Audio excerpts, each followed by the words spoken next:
Good evening, wonderful people, great dear friends, lovers of freedom, our Oduduwa brethren, even those from the Middle Belt who have now risen up to seek their self-determination. I welcome each and every one of you to this very special, very special broadcast on this very day, Sunday, the 16th of May in the year of the Most High Elohim, 2021. The time now is exactly 4 minutes past 7 p.m. in the land of Biafra. If you look at your timepiece, it is exactly 4 minutes past the top of the hour, regardless of where you are. We are live and we are direct, and the whole world is listening. And Chukwu Kikabiama in heaven is bearing us witness, because we have come to preach the gospel that only him mandated must be preached to the sons of men. As always, since I am welcoming you, please welcome other people as well, because there will not be a repeat of this type of broadcast ever again. It is only one in a million. Everybody must endeavor to listen very attentively. If you don't have your pen and your paper with you, I will even excuse you to try and get them. Good morning, good afternoon, good evening, and good night to all of you who are listening, regardless of where you're domiciled. And as always, we are multicasting this very broadcast on a whole host of platforms. We are on Instagram. We are on Facebook, believe it or not. Mazi Nnamdi Kanu. Some people don't believe it's mine, but it is. If you go there, you will be able to listen, not on the page, because Facebook will allow me to broadcast or stream this very content live on my Facebook page. If you go to Mazi Nnamdi Kanu, some of you know it. It is real, it is mine. If you go there, you should be able to listen. It is not a fan page, it's just an ordinary profile, an ordinary page. If you go there, you should be able to listen to us this very evening. We are on app, IPOB Community Radio. We're on Radio Biafra app. We are, if you want to listen to us, you should and must be able to listen to us, as long as you are in possession of an internet-enabled device. We are on satellite, we are on FM. Basically, we are everywhere. And I can assure you that the whole world is listening this evening, as they always do. And we are going to pray very shortly. My name is Mazi Nnamdi Kanu. I am the leader of the indigenous people of Biafra, IPOB, all over this very planet Earth, the director of Radio Biafra and Biafra Television, and by the very special grace of Almighty Creator in heaven, Chukwu Kikabiama Prumi Henine Elohim Adonai El Shaddai, I will now and forever remain a servant of the wonderful people of Biafra. A very special race, a very special breed, the children of the Most High, the sons of light, the daughters of enlightenment. I welcome each and every one of you. I'm going to pray very briefly, that we may commence what we have in store for you this evening. It will take us about 2 hours, or roughly 2 hours and a few minutes, give or take, either side, to bring to you what we have for you this very evening. Chineke nna nke pụrụ m ihe niile, anyị kwere gị nkwa sị na nke ọjọọ ma anyị kelee gị, nke ọma ma anyị kelee gị, na ndụ ndị a niile eji wee na-achụrụ gị aja, onye nwe m, n'oge rule mgbe ị ga-emejupụta nkwa nke ikwere ndị gị. N'oge ahụ bụ ugbu a, n'ihi na ị gbara anyị aka ama oge gara aga, tupu ụmụ mmadụ wee si n'isi ha nọ wee hụ ụzọ, tupu ndị nọrọ na wee kunie, iziri anyị ozi na mmụọ si anyị na oge ga-abịa mgbe ndị Fulani ga-abata ala nsọ gị, na ha ga-ememili ụmụ mmadụ, na ha ga-egbu ndị mmadụ. Wee na-ebe akwa wee na-eti mkpu n'ime nrọ mgbe m na-akpọku aha nsọ gị, nsị gị onye dị nsọ ma ruo mgbe ebighị ebi, bụ gịnị ka anyị ga-eme? Ụmụ okwu nke gwara m, nke m ziri ndị dị ndụ nna nke ebere dị ngọzi, sị m na ha ga-egbu anyị, anyị onwe anyị ga-egbukwa ha n'ikpeta m azụ, na anyị ga-enwe nwere onwe. Ọ bụ ihe anyị na-arịọ gị, eze ebube dị ngọzi, n'ihi na anyị agaghị ahapụ gị wee fee arụsị ma ọ bụ fee nghọta nke mmadụ dị ndụ. Ọ bụ ya mere n'ala nsọ gị, eze ebube dị ngọzi, ka anyị nwe arọ Chukwu ndị nsọ. Ọ bụ n'ala nsọ gị ka e nwee ndị a na-akpọ ụmụ Chukwu. Obona Lansogi came when they are Omo Aligwe, the children of the kingdom of heaven in Enugu State. The children of the kingdom of heaven, a name that came before white people even brought their Bible to us. We answer Umuchuku, we answer Obasi, we answer Tamono. These are your names, but these are also the names that we bear to say that the time has come for you to come down from heaven, that thy will upon the lives of your children may be done in our lifetime. And that time has come, and it is Biafra. Because you told me that they will invade our land, and that invasion has commenced. They have come, as you promised me. So in the coming weeks and months, men and women are going to die. But after that, Biafra shall be restored. We want to be alive in the land of the living to give your name praise, adoration, adulation, exaltation, and glory. Because Biafra is yours. Now and forevermore we pray. Ise. Very many years ago, I told you something that has come to light this very day. That in time to come, that the Janjaweed will come into our land. And they have come. The funniest thing is that they did not just come into our land, they're also in Yoruba land as we speak. And I'm sure that the revelations I have to make this evening, the zoo will be astonished. I'm even sure that the British intelligence services do not have what we have in our possession this very evening. And I'm sure that the Fulani Janjaweed who are in control of Abubakar Yusuf Mohammed, the idiot from Niger Republic wearing Buhari mask, do not even know what I'm talking about. But this evening, the zoo will be shocked to understand that there is nothing they do, there is no move they make that we are not aware of. But first of all, I'm going to start with an article that I saw in one of the online newspapers in the zoo. It's from Sahara Reporters. And I was absolutely astonished when I saw it, because I didn't quite believe that they were capable of publishing such a material. We are living in very strange times, I can assure you. I never believed that they are capable of publishing this, but I'm going to read it for you by way of a preamble to build the foundation upon which our discourse this evening is going to rest. That is why I said I'm going to speak very slowly so that you can understand every single word, every single syllable that I pronounce, because this very broadcast will not be like any other, I assure you. Your pen and paper must be very close to you. And I want TK to understand as soon as we finish this very program, I want it to be put on MP3 and distributed all over the world as you normally do. I want it on SoundCloud. I want this very program this evening to go far and wide. This could be your morning or your afternoon, but from where I am, it is evening. So you must allow me or excuse me when I make reference to the time that we are in, which is evening, here that I am at this precise moment.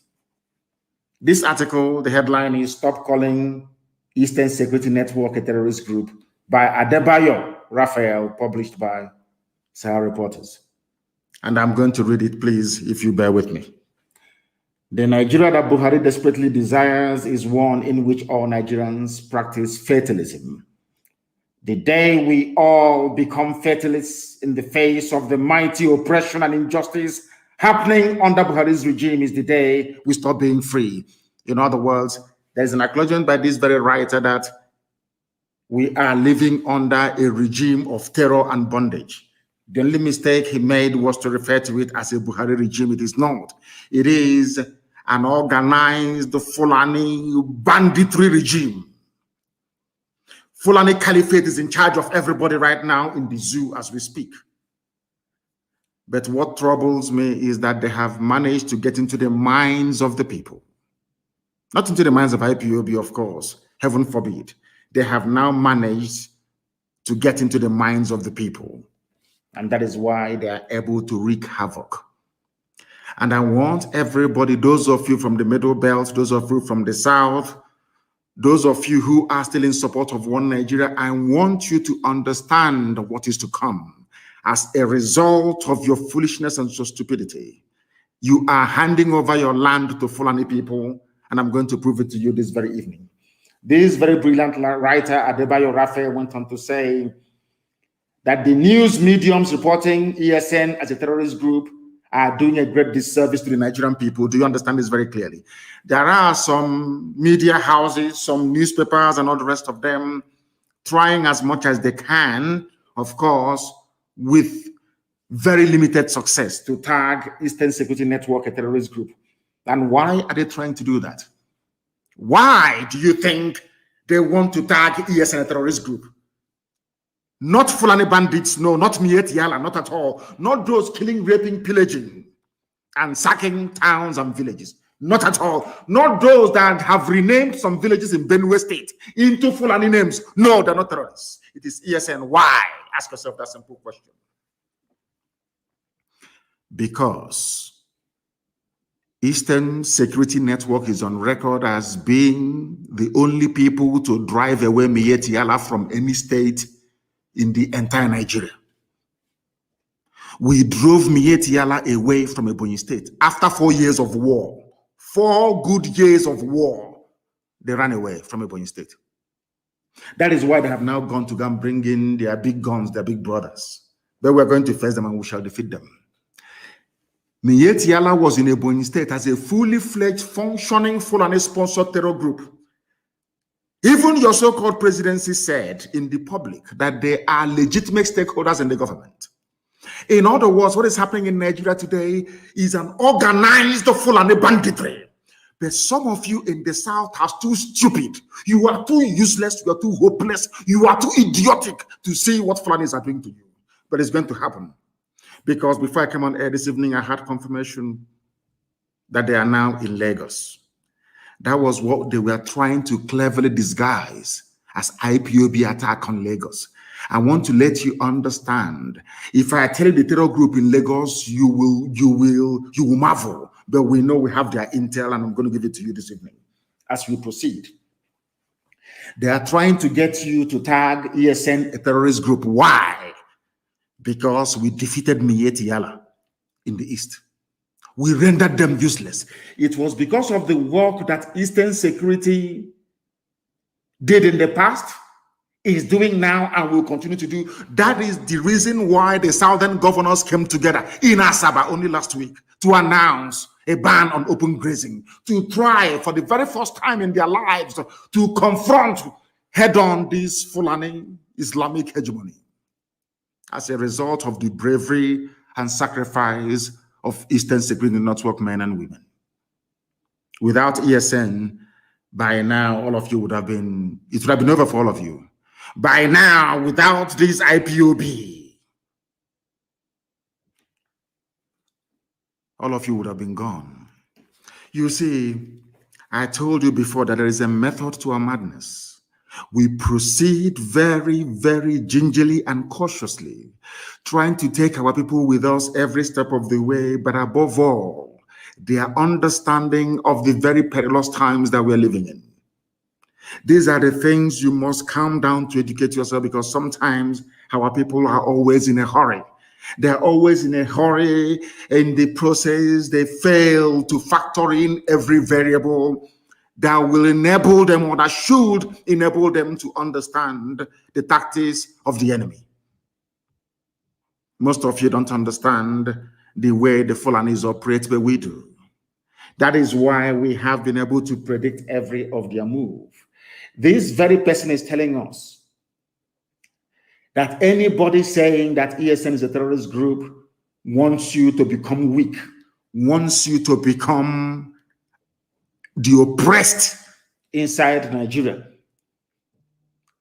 What IPOB is doing is to defy oppression, is to confront evil face to face. We have paid very dearly for it, and we are still paying for it.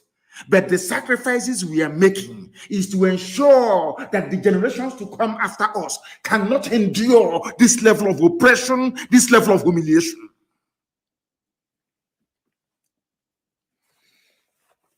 Now listen to me very carefully. What the Fulanis are doing, according to this writer, Adebayo Raphael, by attempting to tag ESN a terrorist group, is to tell every Nigerian that you can never be free. That freedom means being targeted and killed by the Nigerian state. He went on to say, but I reject that. We cannot be free and not be free. In other words, if you decide to cage the people, they must rise up one day to agitate. He went on to remind us very, very simply that on 30th of May 2016, about 1,000 women, men, and children were peacefully marching to commemorate the killing of roughly, he said 2 million, of course, it's not 2 million, it's 5 million Biafrans that were killed between 1967 and 1970 by the Nigerian state and their British allies. They were on the receiving end of a very terrible, inhumane terrorist blitzkrieg, that was what they called it, by the Nigerian security forces under the malefic orders of Buhari at that time when he was still alive. On that very day, a report by which all of you have, all forgotten, of course. A report by Amnesty International confirmed that no less than 150 peaceful Biafran commemorators were shot and killed. At least 70 of them injured as a result of attacks over 2 days by Nigerian army and police. All of you have all forgotten because you're black people. He went on to enumerate that this series of massacre of IPOB people were intended to put fear into us. They were intended to make us bow before the Fulani Caliphate so that others may become amenable to the rule of the Janjaweed. But because IPOB stood strong despite all the things that we went through, that is the reason why people, especially from the south and to an extent from the north, from the middle belt, are now beginning to rise up to say that enough is enough due to all those sacrifices. My father went into it as well and was sacrificed. So was my mother. My men died defending me in my house. This very article went on to enumerate in great detail every illegal activity brought upon the people of Biafra by the Nigerian state that some of you seem to have forgotten. He went on to say that no Nigerians signed a contract of human rights violations and enforced disappearances. They are kidnapping people today, selling their parts to the Chinese. In other words, if you go to China now and you order penis wonton soup, you will see the penis of young men from Biafra land in your bowl of wonton soup in China. Right now, as we speak, the kidnapping, the disappearances are going on, nobody's talking. Any day we react to it, all of you fools from the south and to an extent from the middle belt will be shouting and writing your usual rubbish. Now that extrajudicial disappearances and enforced killings are going on, now, right now in our land, nobody's talking. The day we react, all of you will start jumping up and down.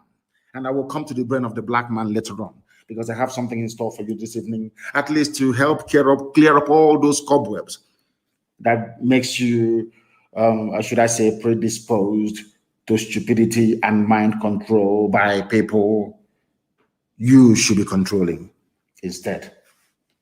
The Fulanis have come to take over our land, and we have said to them that they're not going to do it. We are not going to allow them to do it, not now, not tomorrow, not ever. And the sooner they understand this, the better for everybody. Because one thing that the Janjaweed must bear in mind is this, is that this very generation of IPOB, we're not going to allow it. And I want, you can call me a terrorist, you can write all the junk you like. I want, see, the Fulanis are very clever. Before they came, they used to rely on Yoruba media houses to do the dirty work for them. But as the Yoruba media houses were doing the dirty work for them, and of course some Igbo media houses as well, like Sun newspaper, they went back and created their own. Some of you didn't know there was a newspaper called the New Nigerian Newspaper in those days, trying to trumpet the position of the North, or should I say the Arewa core Sharia North. Today they have the Daily Trust and they have Premium Times doing a very beautiful job for them. Their job is to assuage you.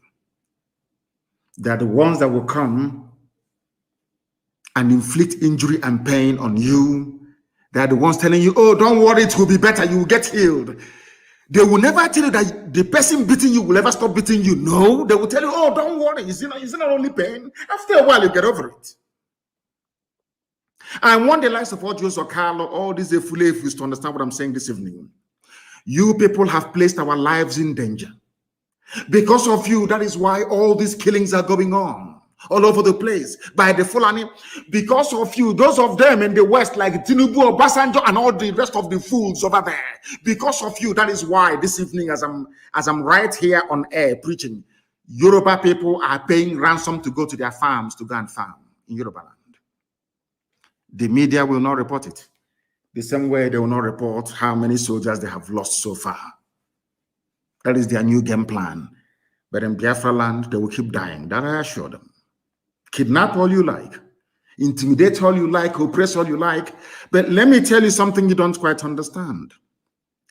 We are involved in a nationalist pursuit. We are pursuing the freedom of our land. And it can never stop. I want Fulani to understand this very clearly. Understand it very, very clearly.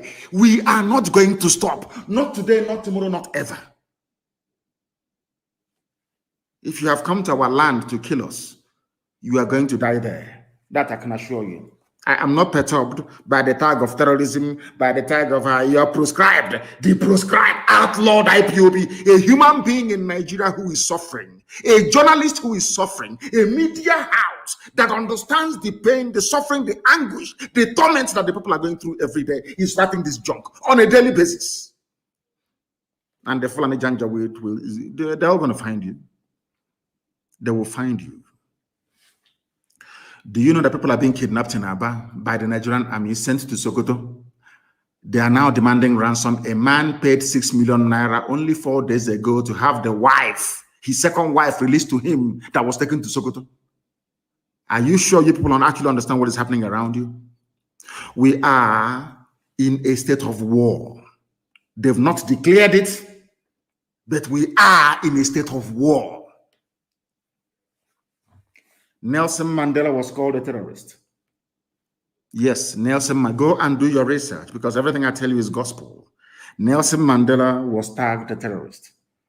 Oliver Cromwell, that brought a semblance of the rule of the people. The reason why in England you have the House of Commons today, that the power resides with a commoner, a prime minister, like Boris Johnson, is because of Oliver Cromwell. Are you listening to me very carefully? The reason why the House of Common People in England is the strongest house you have, not the House of Lords. They are the ones that make the laws. The reason why in England today, somebody who is not either a landed gentry or somebody who is not from the royal family or somebody who is not titled, like an earl, a lord, a viscount, is not the prime minister, is because of a man called Oliver Cromwell, an Englishman. He too was called a terrorist. So too was George Washington. During America's War of Independence, George Washington, this America that every ant wants to go to, this same United States of America that everybody will die to go and live in, is called the land of the free. Or should I say the land of the brave and the free? The man that made it possible is George Washington. The British called him a terrorist. I'm saying all of these things tonight so that if you're called a terrorist because you're an IPOB, because you fund ESN, it is a badge of honor. After following what I'm reading out to you tonight, you will understand it. Who are we compared to Nelson Mandela? Of course, we are nobody. That he was called a terrorist. It didn't stop him. It did not stop the armed wing of ANC come towards his way from doing their job to make sure that apartheid collapses. Apartheid, where South Africa abducted, anything abductable, they abducted, they killed, they massacred. At the end of the day, the will of the people prevailed. Our people should not despair. We are going through a very difficult time, aided and abetted by the likes of the Sarikin Fulani, of Hope Uzodema, the likes of Ojus or Carlo. I'm sure by now that Rochas have repented. He has asked his, in fact, his eyes are now open. All the Fulefus talking about one Nigeria is now very clear to all of you that the Fulanis do not mean well Not for us who are fighting them, neither for you who are their slaves. If Nelson Mandela can be called a terrorist, who am I? Oliver Cromwell was a terrorist. George Washington was a terrorist. Robert Mugabe of Zimbabwe was a terrorist. Even, let me shock you, all of you now. Some of you may have heard about a man called Dr. Azikiwe. Dr. Nnamdi Azikiwe is his name. I had to add Nnamdi to his name because he doesn't behave like one. Do you know that Dr. Azikiwe was called a terrorist and exiled to Ghana? Are you aware of that? Do you know who called him a terrorist? The same Britain, United Kingdom. Are you aware of that? Dr. Azikiwe, that fought and set Nigeria free. Do you know he was sent to jail by the British? Do you know that Ahmadu Bello never went to jail? Do you know that Abubakar Tafawa Balewa never went to jail? The only people that went to jail are those from the south. Awolowo and Azikiwe are the only people that went to jail in order to set Nigeria free. Are you aware of that? No, you don't know. And they were called terrorists. Yes, Nnamdi Azikiwe was called a terrorist by the British. You must listen to me attentively. I said this program cannot be like any other. You must listen attentively this evening, please. And invite people to come and listen as well. Nnamdi Azikiwe was called a terrorist by the British. Chief Obafemi Awolowo was not spared. Chief Obafemi Awolowo was called a terrorist as well for trying to set his people free. I want IPOB to know tonight that being called a terrorist because you're fighting for your land and your nation is a badge of honor. It means you've arrived. It means the enemy is scared of what you're doing. And it means that you're succeeding at whatever thing that you're doing. Are you following me? If you are in freedom fighting anywhere in the world and the people you're fighting have not come to refer to you as a terrorist, then that means you're not doing anything. That means you're not threatening the status quo. Do you understand me very well? That is why in our case, where there is no democracy, because in Africa, there is no democracy. People are very primitive. People are basically like wild animals in the forest.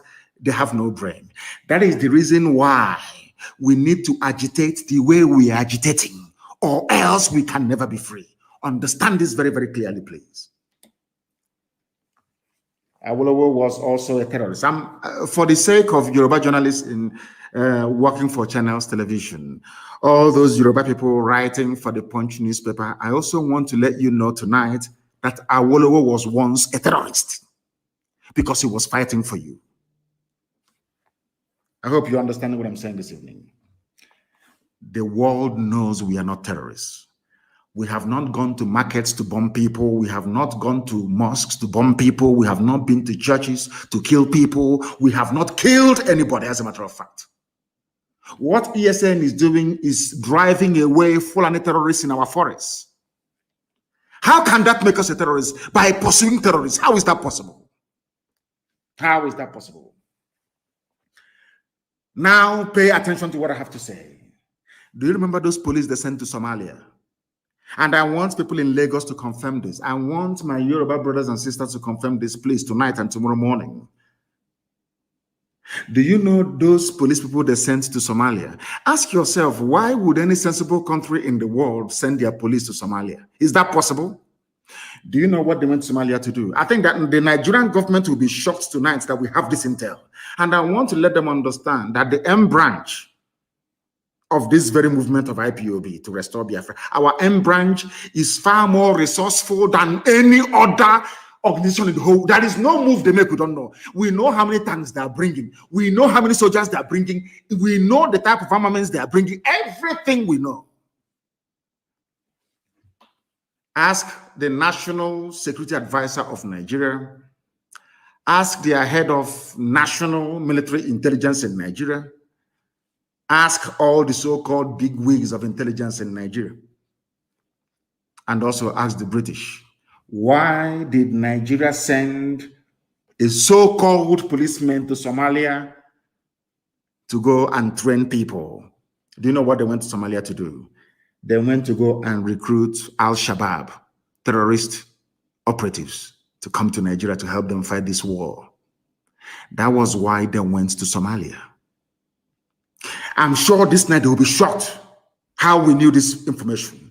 They went to Somalia. There is no country in the world after the debacle of U.S. rescue mission, Operation Hope, under George Bush Sr. No country in the world has ever dared to send their people into Mogadishu. Only Nigeria. Why? To go and recruit the very deadly Al-Shabaab terror group to come and fight for them. Remember the intel all over the place. America gave you intel a few weeks ago. I also have the latest one they gave today.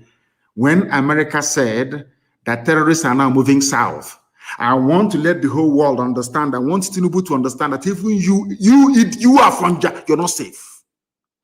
These are the people who are surrounding Lagos today. They are the ones in the forests of Yoruba land. Their leaders have come. The Nigerian government, the Fulani Caliphate government, sent their hardened men to Somalia to go and recruit Al-Shabaab terror group because they do not have the numbers to fight in the south. So they are complementing it with terrorists they are now recruiting across the Sahel, but most importantly, Al-Shabaab in Somalia. That was why they went to Somalia. Have you had any updates since they went to Somalia?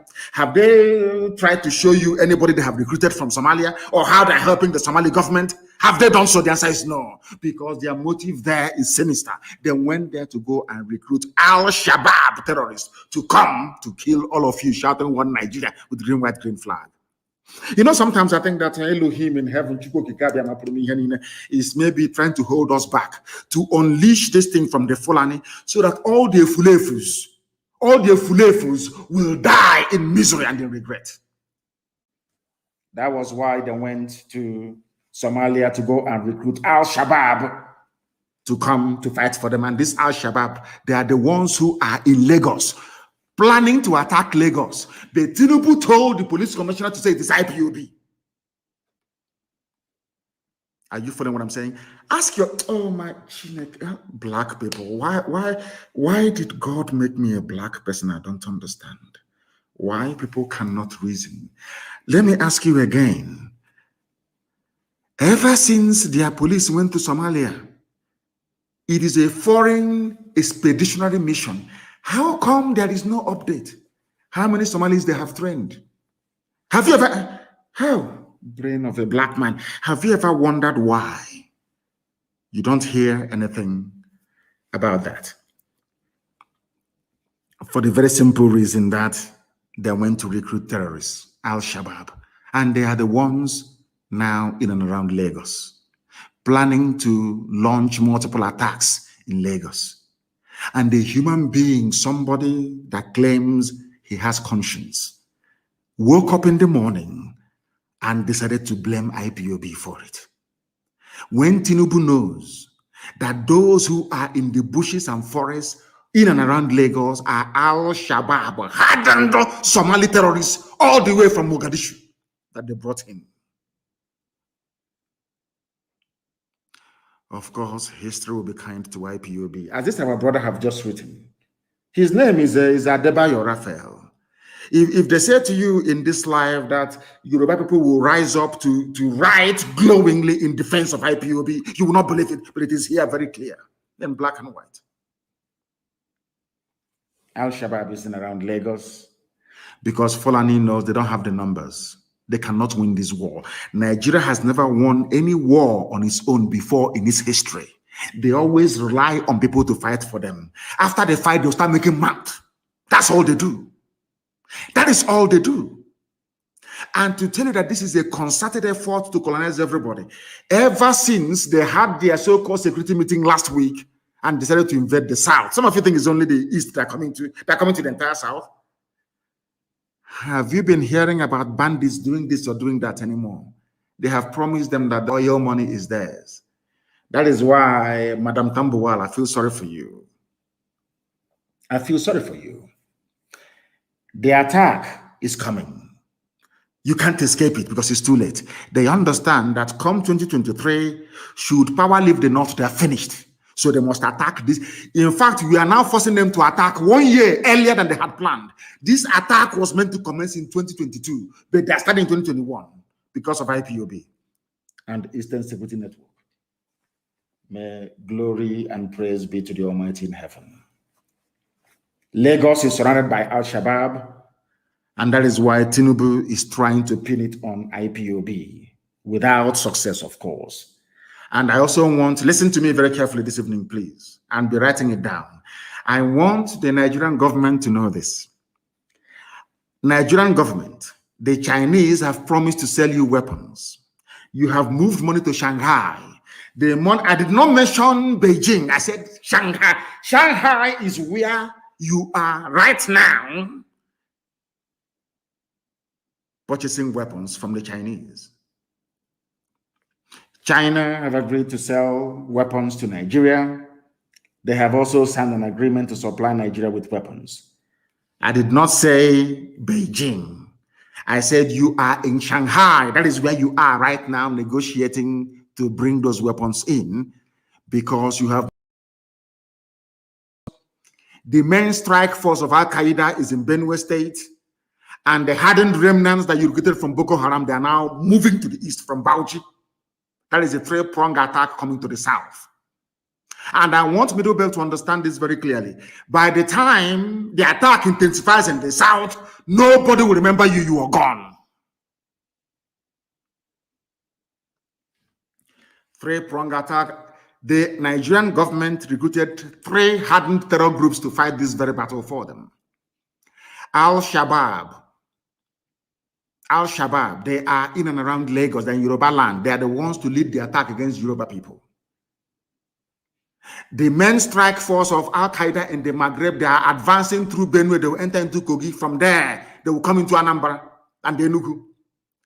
Whereas the main Boko Haram front, recruited by this same government, they are coming from Ebonyi. But they are based in Bauchi, they are coming from Bauchi. That's where the armor, that is where the tanks are that they have given to them with which to come and kill people, because they have promised them the oil and gas in Biafra land. And that Allah gave Nigeria to Fulani people. Today's date is the 16th of May, 2021. I pray to Elohim that this doesn't come to pass, but it's going to happen. And when it happens, as usual, people will go back to this, but he said it, or he's a prophet, he said it, or because you cannot stop what is coming. And I want you to know those to blame when they start massacring your men, women, and children. You will blame Obasanjo, you will blame Tinubu, you will blame Odios Okalo, you will blame, I don't even want to mention the Sarikini Fulani Hope that is irrelevant. You blame Rochas Okorocha, you blame the Nnamdi, you blame Iwanyang, you will blame Mrs. Tambuwal, you will blame the likes of Edwin Clark. All these appeasers of Fulani. They always appease Fulani. They want to please them. One Nigeria. The person you are doing one Nigeria for, does Fulani believe in one Nigeria?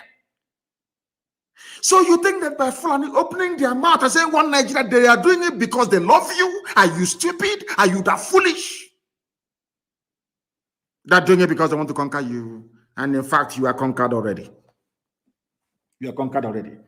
Nigeria, are you not in Shanghai purchasing weapons right now, this very night? True or false, we know. When you bring them in, we are going to know. When you deploy them, we are going to know.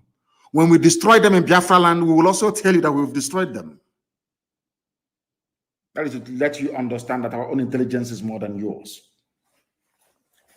Because in Yoruba land right now, not only are they refugees in Benin Republic, which some of them do not know, because the news is being suppressed, Yoruba people are paying ransom to go to their farms. Ask yourself this question.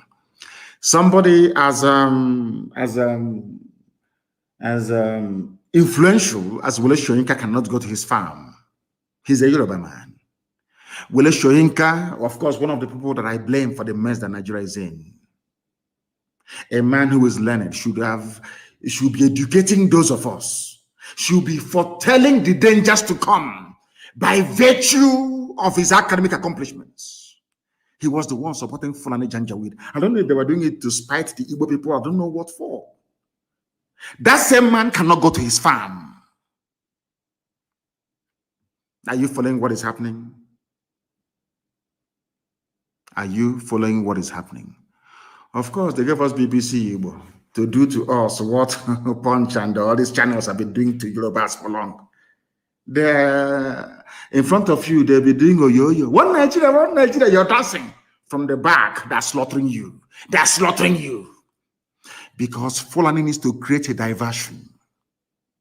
And they are masters at they know how to divert your attention. They are very good at it. And that was what our brother was writing about at Adebayo Raphael.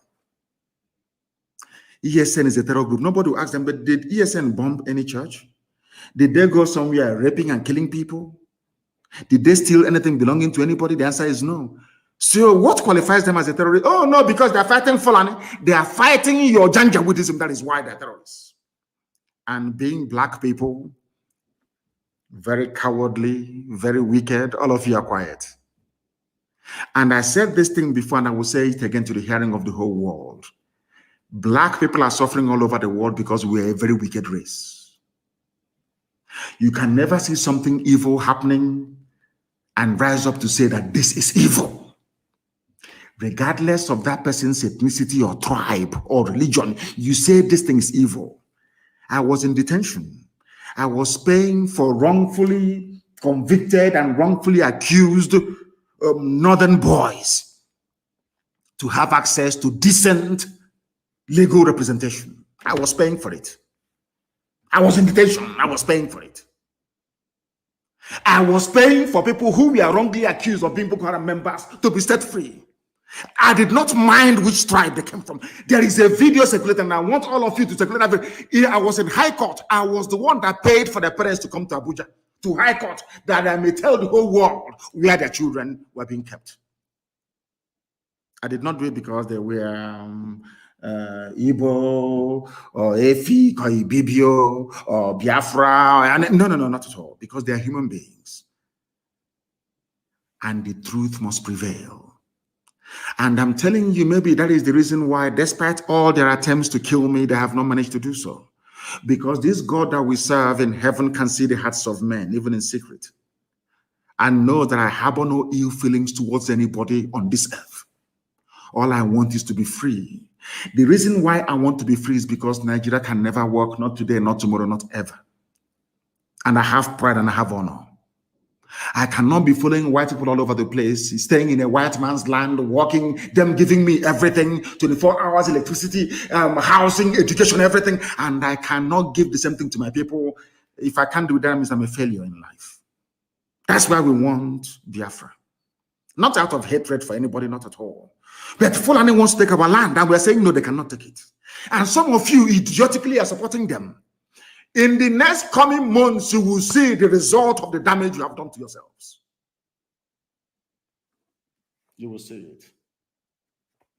Because I know that Fulani Janjaweed, they need access to our oil and our gas. And I'm telling the UK government today, Katrina Lang, all these plans you're putting in place, because the person on the ground directing this Fulani attack is a woman, a white woman, Katrina Lang. That's the one doing all this work for Britain. Britain, one day, you see this little snake you're feeding, this Fulani Janjaweedism you're supporting, they will destroy you. One day they will kill British people in your so-called Nigeria. Go and mark my words somewhere. You people never learn. History is replete with Islamic governments you've helped in the past. They came back to bomb and to kill you. I'm talking about Britain, the UK. So will Fulani kill you one day. All this aiding and abetting of atrocity upon atrocity. The reason why the Fulanis are coming now is because Britain told them to attack now, because Israel is under siege from Hamas. That is the signature, that is the handwriting of Britain, that is the way they operate. The reason why Harold Wilson allowed the British to support the Fulani Janjaweed to kill 5 million people, the second worst genocide in the history of man, was in 1967. Two things happened.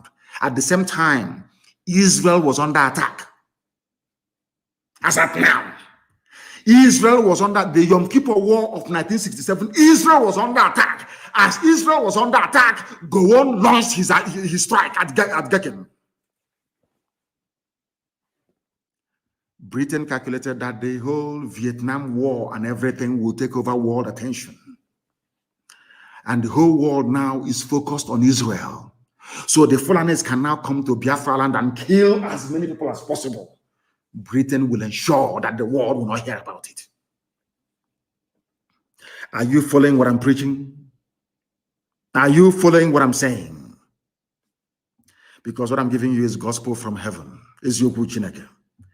The reason why they chose now to attack, it won't surprise me. I don't know. I don't have the intel yet, but it won't surprise me if Nigeria and United Kingdom has in hand in the attack that Hamas is launching against the state of Israel. I'm being honest with you. Or maybe they knew about it. Of course, they have a very credible and formidable intelligence services. They knew about it. And what they decided was, Nigeria, this is your time now to move in, because the global attention is on Israel. Go to Biafra and kill as many as you can. Subdue and suppress them. Do you know how I knew that this was going to happen? Anywhere Katrina Lang visits, anywhere she goes to, give it only 2 weeks, the army will move in there to kill people. The British, I'm telling you, it's simple research, go and do it. Anytime there is a crisis, the British High Commissioner Katrina Lang, anywhere, anytime she's on the move, you are finished. She was the woman that visited Bola Ahmed Tinubu. The next day, people were dying around Lekki Tollgate. After visiting Ojo Zokalo to go engage the Poles of the East, Ojo Zokalo gave them the go-ahead to come to our land to kill us. Katrina Lang, that's the woman's name. British High Commissioner to the zoo that they created called Nigeria. And people don't want to understand because I'm going to come to the issue of black people later on, because the time has come for us to begin to reason properly like human beings.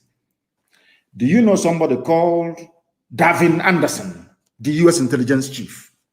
He warned that southern Nigeria needs to keep its eyes open. Terror groups have taken over the region. This is the news being reported 3 hours ago. 3 hours ago, go and Google it. Southern Nigeria needs to keep its eyes open. Terror groups have taken over the region. This was what Tinubu was trying to pin on IPOB.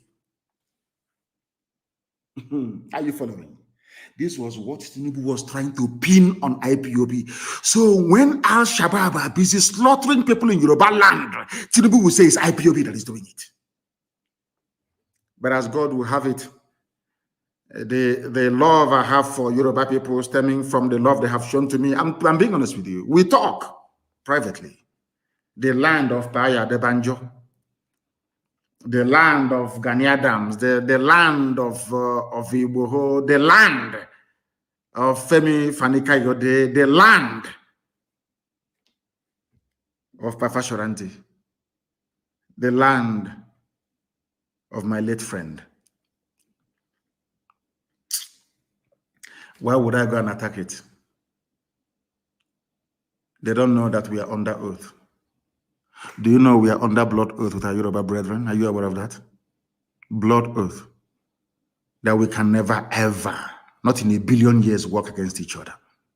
Never. That is why you see their rallies. You see the way they do their rallies? That is why everywhere is bubbling. And the intelligence officer that spoke to us told us that they don't want to attack Yoruba yet. Their plan before was to attack Yoruba first, take over Yoruba land, and then come to the east to subdue us. But that the only people they fear is IPOB. Go and ask them. That is why they want to demonize us. If you're from the south, I want you to listen very carefully. If you're Biafra, if you do the war, even from the Middle Belt, the United States has said that the southern part of Nigeria should stay on alert because terror groups are already establishing their presence in the country and moving down south. The warning was made in a media briefing by Davin Anderson, commander of the U.S. Special Operations Command Africa. He said Al-Qaeda is also expanding to other parts of West Africa. We have engaged with Nigeria and continue to engage with them in intel sharing and in understanding what these violent extremists are doing. Not IPOB. Al-Qaeda is there. Al-Shabaab is there. Three-pronged attack. ISIS in West Africa is there. And Tinubu wants to pin it on IPOB. Do you see how evil these men are? But our God is fighting for us. That is why we receive all. They don't even have this intelligence we do. I know we are buying weapons now, Fulani. Fulani can never fight a war on their own. And I told that all the barracks you see in the east, they're empty. Nobody wants to join their army. That is why they're drafting people from Baguchi. If you claim that 82 division in Enugu is strong, Obinze is strong, or Hafe is strong, or Onitsha is strong, they are all there to intimidate all of you into submission, that the Fulanis may rule over you. That's all. There are no men. They have to go, and now they are recruiting terrorist groups to come and fight for them. You must understand what is happening. Therefore, it never came to me as a surprise. Katrina Lang, the UK High Commissioner to Nigeria, wants the Igbo race to be wiped out. The same way people want the Jews to be killed. Any day our people rise up to recognize and understand this, the better for all of us. Some people want us dead. Not that we have done anything to them. No, not at all. But because United Kingdom believes that the coming of Biafra will herald the coming of Christ, that the world will come to an end. Any day the black man acquires reason. Any day the black man can build a car. Any day the black man can feed himself. That day the world will come to an end. That's what they believe in. And they know that it is Biafra that holds the key. They understand that very well. That is why it never came to me as a surprise that after Katrina Lang visited the arch-traitor Joseph Carlo, the very amorphous, headless monster known as Fulani Caliphate declared effectively the Second Biafran War. Something tells me, as I told you earlier, that the timing of this war on Biafra has something to do with Britain. Because in like 1967, Israel today is at war the same way they were at war when Nigeria attacked Biafra in 1967. They now want to use it as a cover to commit genocide. And I'm telling Biafrans tonight that we are effectively on our own. We have been given two choices by the United Kingdom, the slave masters and the colonizers. The UK have given us only two alternatives.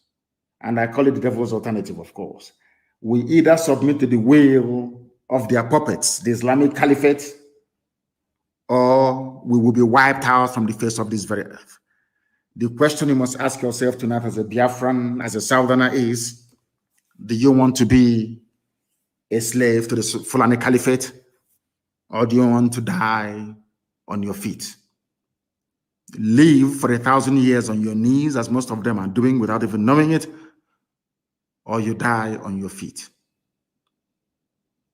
The devil's alternative. Whichever option we choose, men are going to die. Which one do you prefer? Are we going to fight and die like men? Or are we going to submit to a life of Allahu Akbar? It's entirely up to you. The time is now because the enemies, they have come. I didn't say they are coming, they have not come into our land. And as I promised them, if God is on our side, which I know he is on our side, this army of Nigeria will die in Biafra land. That is how God intended it to happen. Many of us are going to die. And I'll be leading it myself, mind you. Many of us are going to die. But Biafra is going to come. And everything called Nigeria will perish in Biafra land. The world must be prepared for what is to come.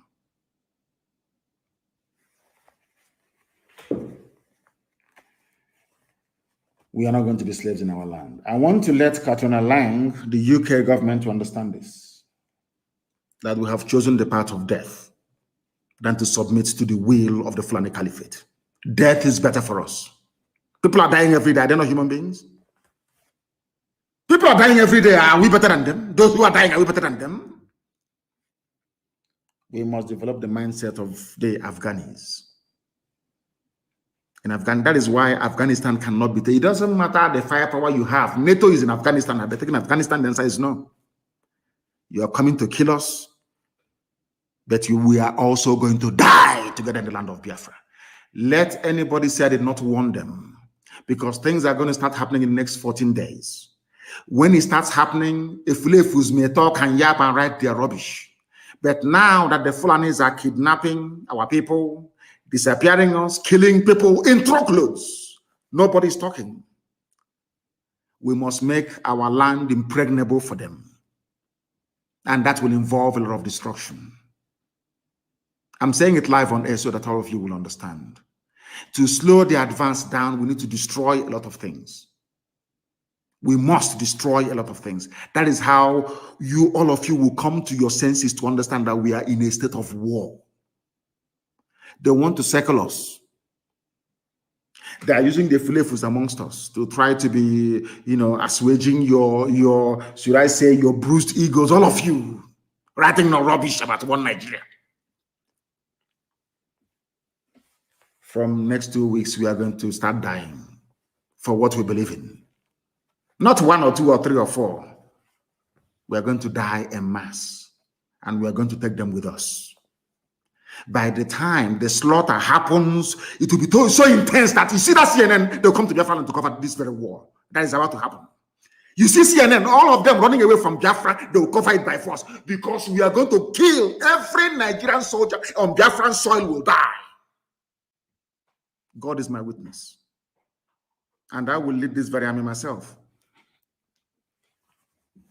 I want the UK to understand that we have chosen to die than be slaves.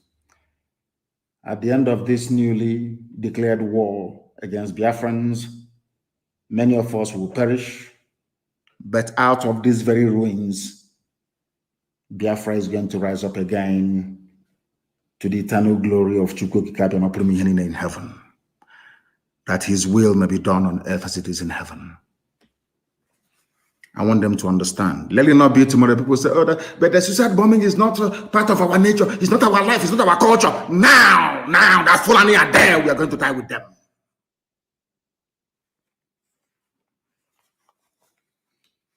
We are Biafrans, as they will say, being a Liverpool fan. What we do in life echo in history, as they sing. What you achieve in life will echo because it's appointed unto man to die only but once. Earlier, I was mentioning Mandela, I mentioned George Washington, I mentioned Oliver Cromwell, I mentioned Mugabe, I don't even know if I mentioned Castro or not. All these were called terrorists. They are all dead, but they are immortal because we still mention them till this very day. We crave immortality, and in 14 days it will start. Don't say I did not warn you, please. Don't say I didn't warn you. Fulani brought war to our land. All we asked them to do was to leave our forest and go and live in the township, rent a house and live in the town, bring down your nama, sell it, and do whatever you want to do with it. You cannot stay in our forest. You cannot stay there. If you stay there, you will die. That is the only crime that Eastern Security Network committed. Nobody can tell us today if their mosque has been bombed by ESN or any church or any village or anyone, nothing. So these people you're calling terrorists, what is their crime? Because they said that we cannot take over their land. That is the crime of ESN and IPOB by extension. As I told you a few weeks ago, the Janjaweed have opened the floodgates of hell.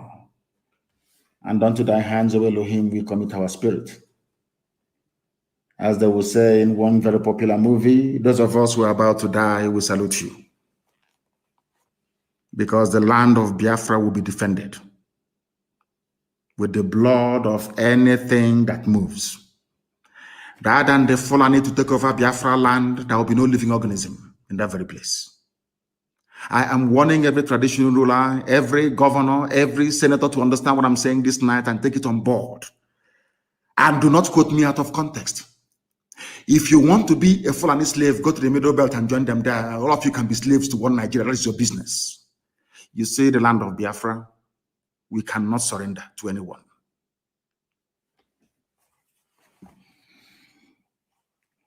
Now, I don't want anybody to lament. Oh, they have killed us here. Don't stop lamentation. All we need is action. Not Rambo-style action.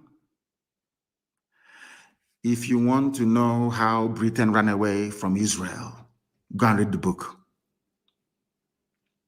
Just Google it and say, how was it possible that the state of Israel was established despite hostilities from everywhere, surrounded by enemies? But they still succeeded because they blew them out of Palestine, or they call it Palestine, which was a name, just as they're calling us now, Southeast. They don't want to call us our name Biafra. After the Romans took over the Holy Land, they named it Palestine because they said that the Jews were too stubborn. They raised the name Israel and called the place Palestine. That's what they do. Because when somebody wants to completely overwhelm you, they change your identity for you. And if you're a very stupid black person, as most of us are, of course, in Africa, you swallow your new name, hook, line, and sinker. Israel was named Palestine by the Romans that came and burnt the temple down because of rebellion, that they were too rebellious. The same thing they tried to do to us. We must be very, very strong. Go and ask them how they did it. They blew them away from there. Not all this Rambo on the road. Every road leading into Biafra land will be mined. Everything that is Nigerian, whatever police or army that steps on our road will blow it to thy kingdom come. Very neat and simple. And I will make a cowboy and Rambo. We don't need that rubbish. We destroy everything destroyable. We need to force them. I said before, when we drive away the Fulani terrorists, Mietiala, from our bushes, they will bring in their army. We will kill their army. They will start throwing bombs from the air. After that, they will leave us alone. I'm telling you, you mark my words, that's how it's going to happen. When I told you that we will defeat Mietiala, did you believe me? When I said we will drive away Mietiala from our land, did you believe me? We did it without the help of any governor, no politician, nobody. This great family, this IPOB, we are dying, isn't it? At least we are dying for what we... How about those being killed by Fulani Janjaweed in the Middle Belt? They died for nothing. They're not fighting for anything. They're not fighting for the independence. Nothing. They're just in the farm and they're killed. For you to die in the cause of defending your country, your nation, is the greatest accolade anyone can have in this life. You must understand that. From today, we must stop lamenting on social media and engage ourselves in activities that will slow down the enemy. We know where they're coming from, always from three sides. They'll try to come from Kogi, they will come from Bonyaxis, they will come from Enugu. Only three sides they can come from. Only, nothing else. We slow them down. We destroy everything destroyable to slow them down so we can kill them. They're not trained in war because they're not patriotic. These are terrorists. What inspires them is some stupid quote in the Quran. What inspires us is the gift that God gave to us, that this land of Biafra is ours in perpetuity. No one can take it from us. No idiot can. We are in a state of war. Every scientist, everybody must come out now to begin to prepare. We are going to dig our trenches. We are going to amass everything that we have built so far to prepare to repel the invaders. Every DSS office that we know of, every army cantonment or barracks that we know of, will be placed under surveillance. And we must begin to deal with them as we lay our hands on them. Because before I came on air today, I wanted to apologize to white people. You know, before I used to be very angry about against slavery, against colonialism and all the rest of it.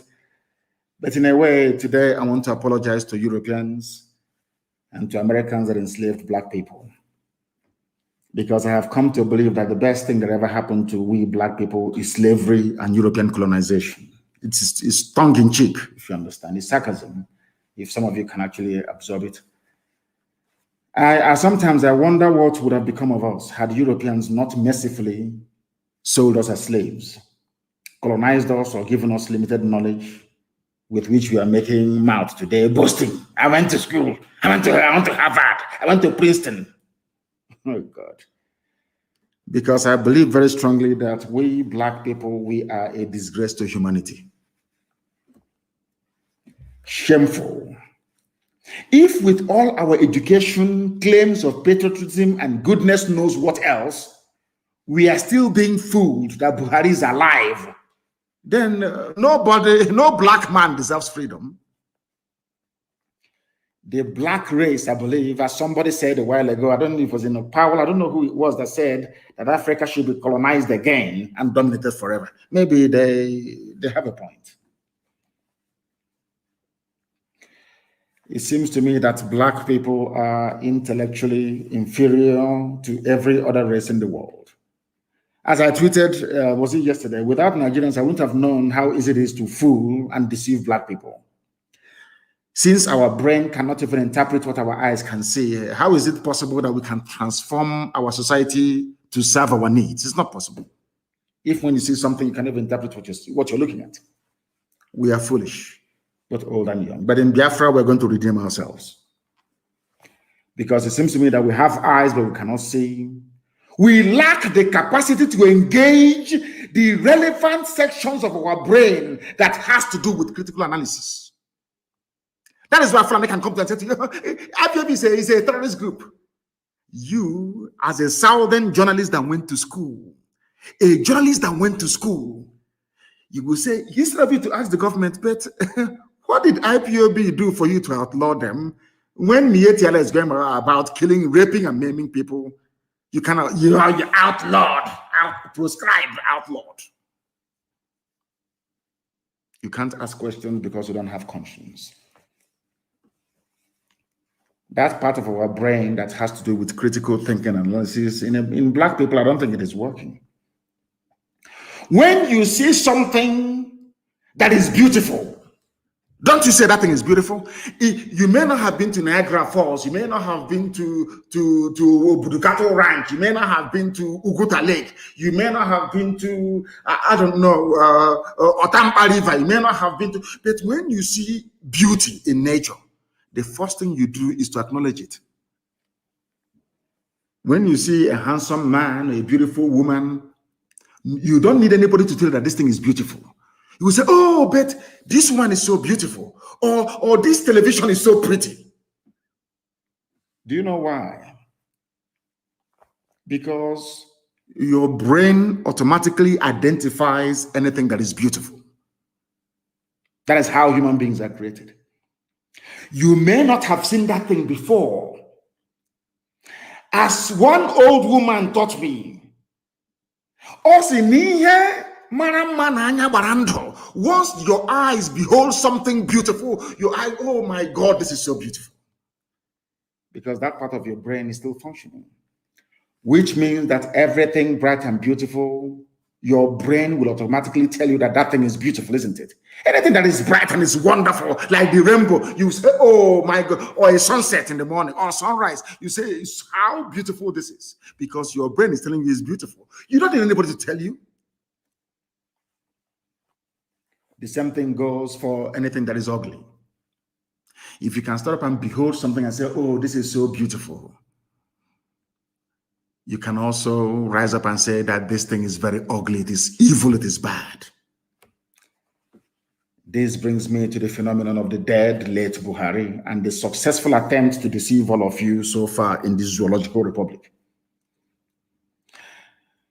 Let me leave out the more complex, interpretations of the various masked wearers of the Fulani cabal that they periodically bring out to deceive all of you, semi-animals claiming you're educated, and focus on the very simple ones that prove to me that black people, especially Nigerians, are lower than wild animals. I cannot compare a wild animal to a Nigerian because that means insulting animals. I'm telling you the truth. And why am I saying this? Because of the case of Buhari, the dead Buhari.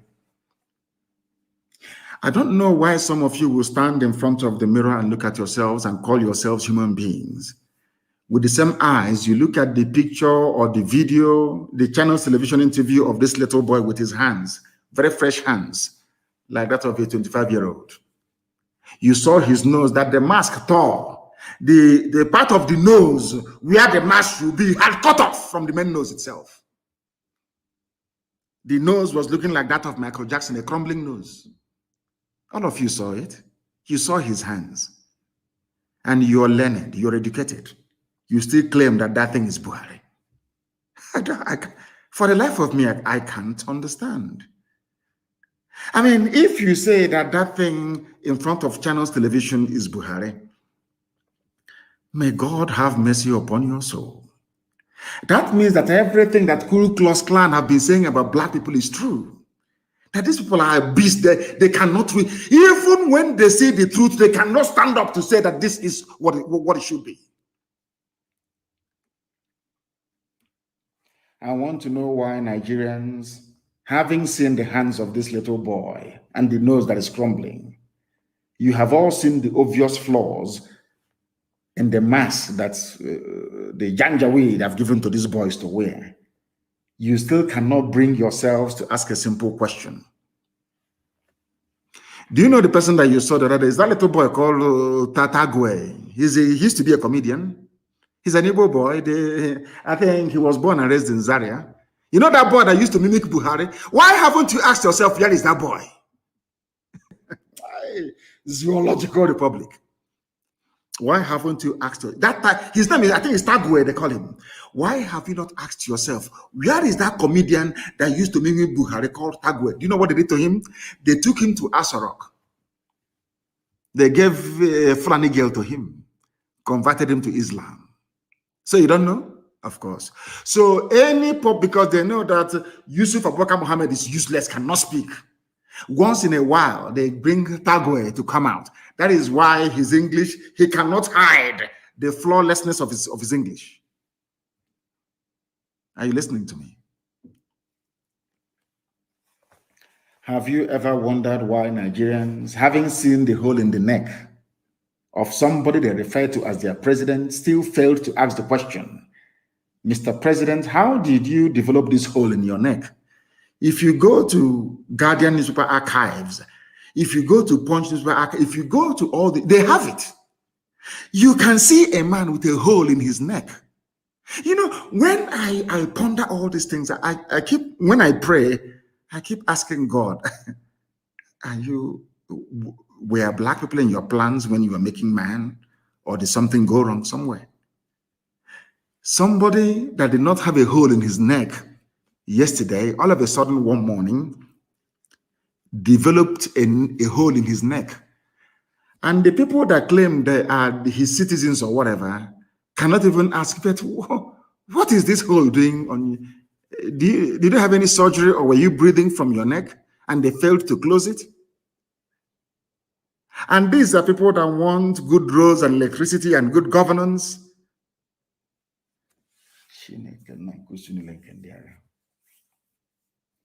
In any system that claims to have regard for the well-being of the people, such an obvious defect in the appearance of their so-called number one citizen should have attracted a lot of attention. Anywhere in the world. Can you see Biden? Only that Biden fell down climbing the steps of Air Force One. It was everywhere. Can you imagine Biden coming out tomorrow at the Rose Garden of the White House with a hole in his neck? What do you think will happen? What do you think will happen? Black people, this UG, black. Why can't you ask yourself this simple question? What caused that hole in his neck? Or if you're telling us that this man is 82 years old, how come his hands looks as fresh as that of my grandchild? Simple questions, but you can't answer them, or you can't even ask them to start with. That is what makes you a black person. And that is the difference between you and the white people. You see, in all those countries where they have 24 hours of electricity, where there is running water, where there is free healthcare, free housing, if you present somebody like this claiming he's Buhari, they will ask questions in public. That is the difference between white and black people. And that is why they are still controlling us till this very day. You know, sometimes it is easier, I should say, to deceive people than to educate them. Especially those who have been enslaved and deceived. That's why so many people don't want to learn about the evil that is going on in Asorok. Even when you see it, you don't want to say, oh, bring 2023. Let 2023 come so another person can go in. Typical black people. And you keep wondering why you are poor. You keep wondering why God has abandoned all of you. You keep wondering why you have no good roads. You keep wondering why you go out and the army will kill you and nobody will talk. You keep wondering why you be in your home and the police will come and kill everybody and nobody will talk. There is a picture that is in circulation. I tweeted it. Please go to my Twitter handle or page and see it. I tweeted a picture that was released by Channels Television, not from me, Channels TV. In fact, God so kind, there is a video. I want everybody to pay attention to the masked, crumbling nose and young, fresh hands of this latest version of an 82-year-old dead Buhari. An 82-year-old man looking so young and so fresh. Now, the question any sensible person will ask is this. Anywhere in the world, I believe even white people will ask is this. If such transformation that so-called Buhari went through that turned him from 82 years to now 33 years, if it exists, why is it that Bill Gates is not looking like an 18-year-old? Or even Biden, the strongest man in the world, allegedly? Or even Tifunubu, that not only looks old, but very, very ugly at that. Don't you think that all of them would have opted for a more youthful appearance to coincide with, even Tinubu from 79 to 69? If it were possible for him to make himself appear young and look 69, he would have done it. He would have done it, but he cannot do it. Because who you have in Asorok is not Buhari. Buhari is dead long time ago. Look at his hands. I want any Nigerian to look at the hands of that little boy and tell me that that boy is Buhari. Just look at the hands. And don't take the picture because it's Photoshop. Go and play the original Channels Television interview and you'll see it. He kept pulling at his nose mask. Now, because we lambasted them. Because of the pomo ear, they're now tying it around his neck. None of you can ask questions. Chai, this UG.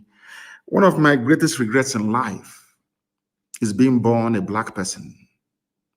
Because sometimes I wake up in the morning, I'm thinking to myself, how can I be thinking this way? And there must be other people capable of thinking the way that I'm thinking. How can you say that somebody is Buhari? He cannot put his mask around his ear. It's around his neck. You can see the nose, double fold nose crumbling. You can see it is the mask that tore. Yes, you cannot ask questions. You are there. You are looking at the fresh hands. The fresh hands. If whatever Buhari went through was possible to make him turn him from being 82 to 33, why didn't Prince Philip do the same thing? Queen Elizabeth of England. Why didn't Queen of England do the same thing for her husband that just died? But because we are Africans. They can deceive Efulefus and Nigerians, but they cannot deceive IPOB. It is we black people that destroyed ourselves with our own hands. Nigeria is a typical example. I will no longer blame any white person.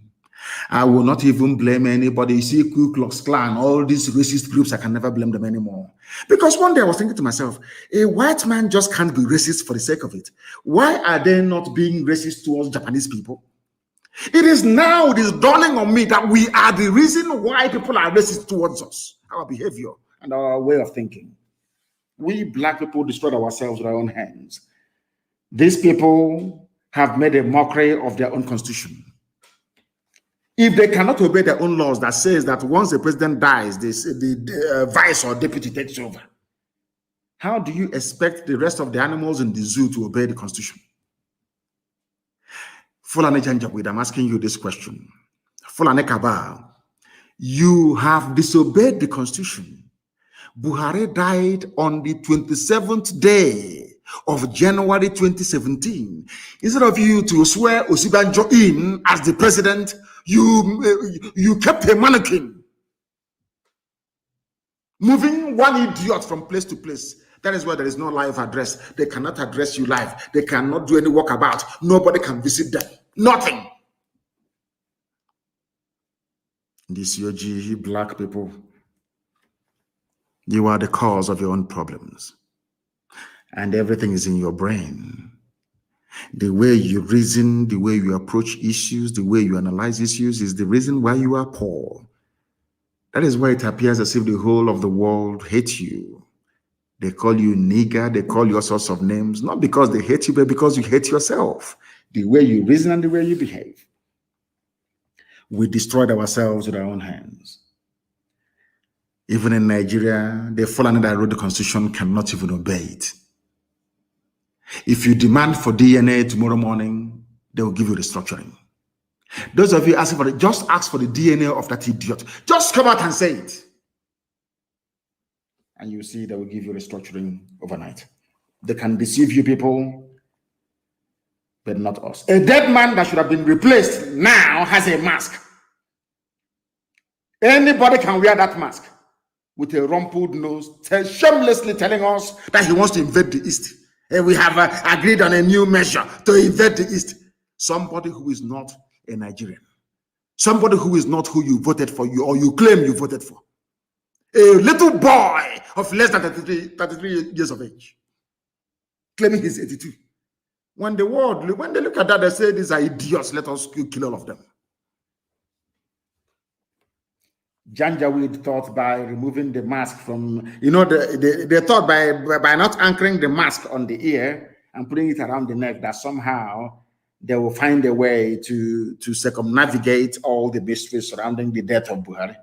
There is a girl I want to ask a question. Of course, anyway, her name is Yusuf. She's Yoruba, but she's Yoruba Muslim, maybe Yoruba Lauren, those that conquered by Flanagan. That girl on Channels TV called, is it Maokwe? Her son of is Yusuf from Makadiga Mama. Yusuf.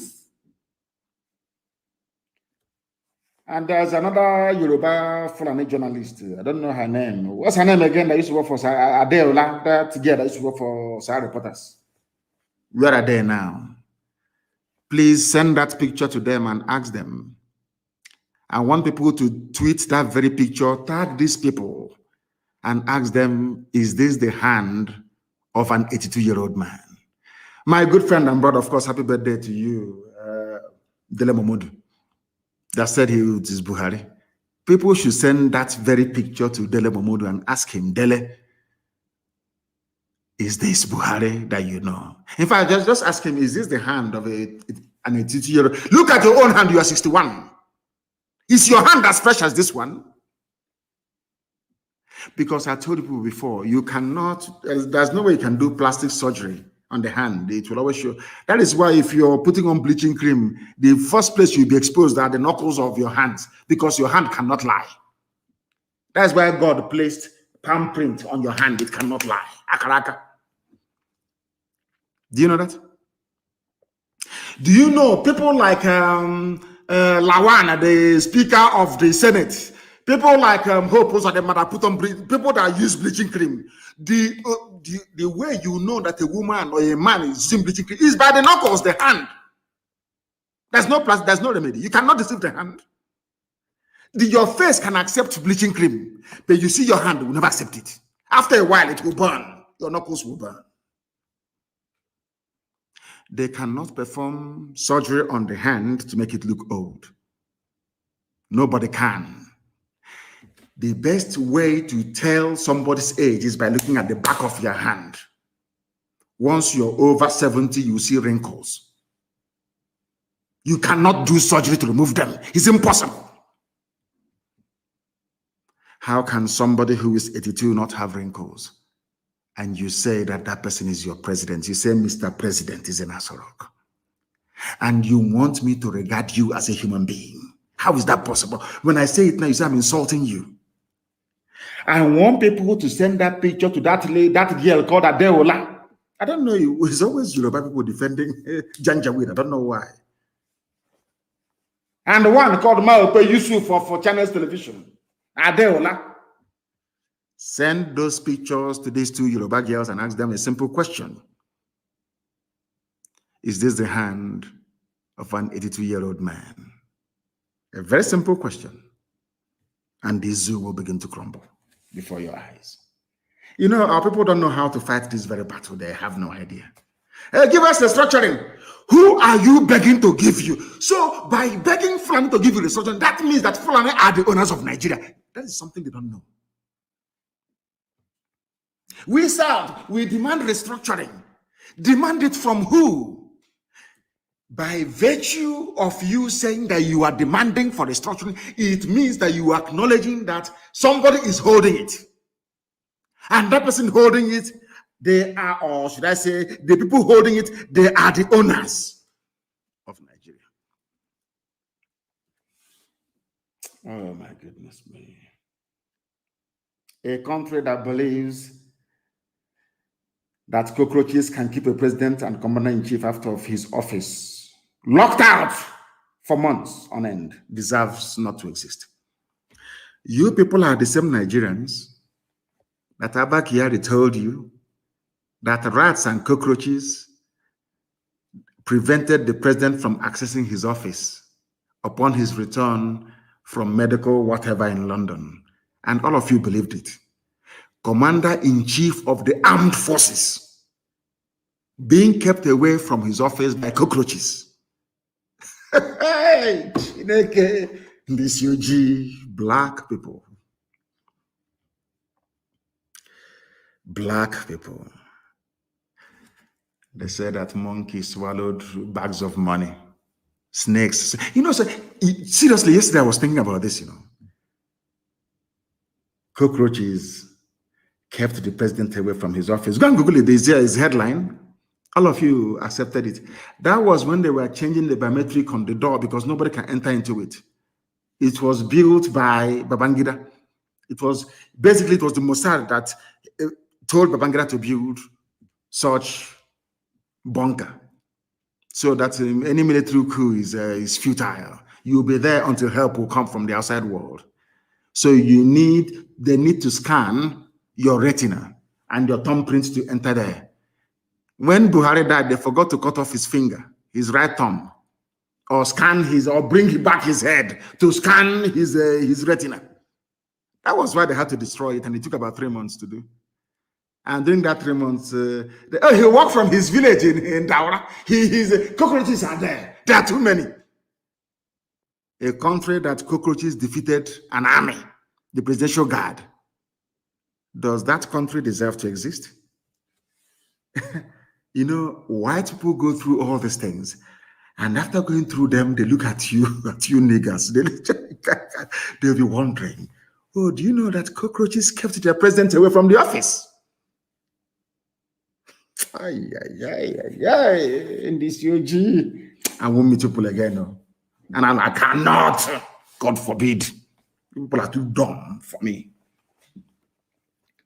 While I was pondering this show of shame by the Fulani Janjaweed Caliphate and their partners in crime, the Yoruba media, it dawned on me that God must have made a very serious mistake by creating black people. To refer to black Nigerians as animals would be an insult to animal kingdom. Just like referring to Nigeria as a zoo is an insult to zoo animals that have 24 hours electricity and running water.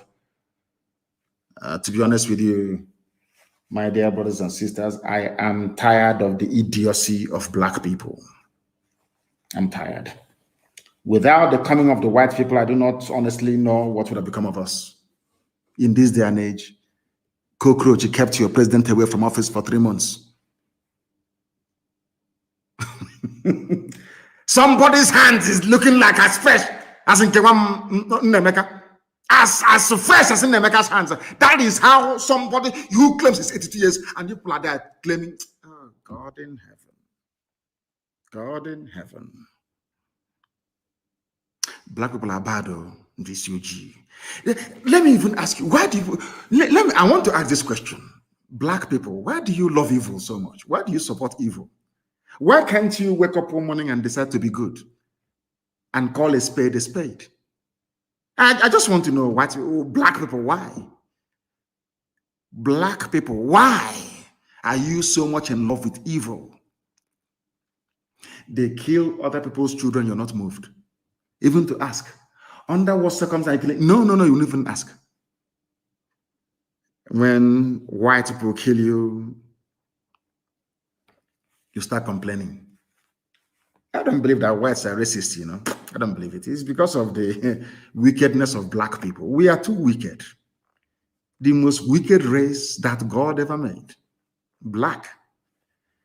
Is that wickedness that blinds you from the truth.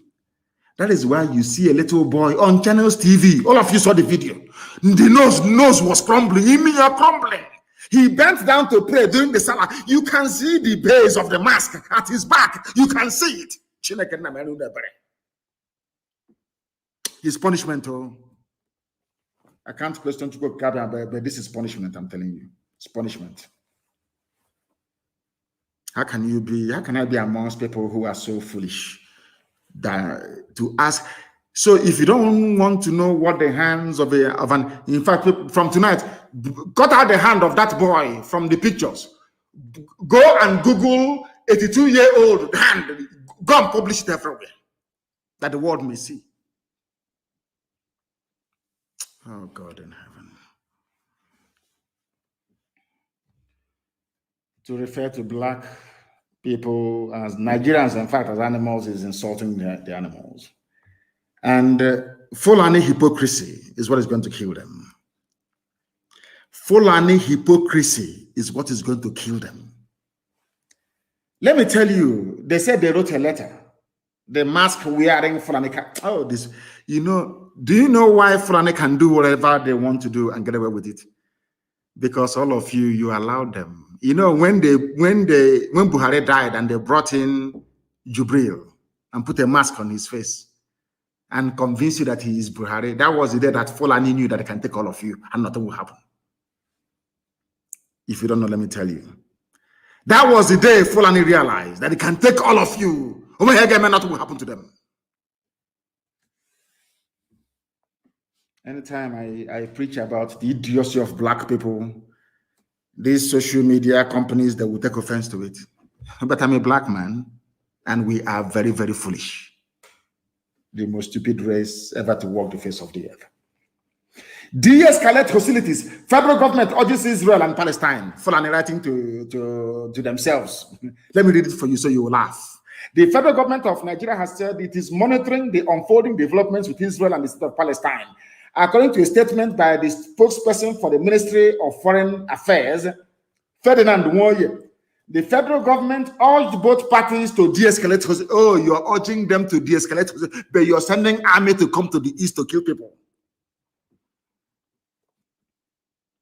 Do you see how foolish we are? They are writing. It was carried by Punch, their favorite paper, Punch. You know, it says the Janjaweed, you pro Janjaweed Yoruba newspaper. According to a statement by their spokesman for the Ministry of Foreign Affairs, Ferdinand Nwoye, the federal government urged them to de-escalate. But in Nigeria, where you are escalating violence and conflict. But you are writing to Israel and Palestine, asking them to de-escalate. Such idiocy. From the zoo. They urged the two parties to remain committed to the two-state solution and to ensure that all citizens live in peace and dignity. Are you listening? Nigeria advising Israel that they should ensure that all citizens live in peace and unity with dignity. But you're asking us to give you land for Ruga, for Miet Yala. You're telling us that they are your brothers, your misguided brothers, but you're telling Israel, a civilized, advanced, blessed country, to de-escalate. But in your own land, you are escalating. Anyone, this, you're black people now, in this UG. What do you expect? Dear me. Let me read a paragraph from the letter that will make you laugh if you're in the zoo called Nigeria. Now listen. The letter went on to say, the federal government further urges the two parties to remain committed to the two-state solution and in the meantime, guarantee the rights of all citizens to live in, guarantee the rights. So you people know what the rights of citizens are. Yet to protest is a crime in Nigeria. To say you want self-determination is a crime in Nigeria. But you're advising Israel. Are you sure that these people are okay? Anyway, but they're black people. Why am I disturbing myself? One this OG, black. Very, very sad indeed. Can you just imagine these cow brains? Are they for real? At least in the case of Israel and Palestine conflict this time around, Hamas were the people that fired rockets first. Maybe what is happening to black people is now happening to human. Israel was on their own and Hamas started firing rockets at Israel. And Israel had to respond with overwhelming force. Now, despite the fact that Hamas were the first to fire rockets at the state of Israel, the letter from Fulani Janjaweed Caliphate in Asarok is de-escalate. They never blamed Hamas for firing rockets at Israel first. No. And that is not the topic of discussion tonight. It is called context. I want people to contextualize. I want you to put into, I want people to put into context the case of IPOB and federal government of Nigeria. Hamas fired rockets at Israel. Israel responded. Nigeria said, de-escalate. Please guarantee the rights of citizens. I now want to ask Nigeria, did IPOB fire anything at you? Did we even fire ordinary catapult at you before you sent your army to come and kill us? A very simple question. If you're asking those exchanging rockets to de-escalate, what did we do to you to warrant Operation Python Dance 1, 2? What happened? What did we do?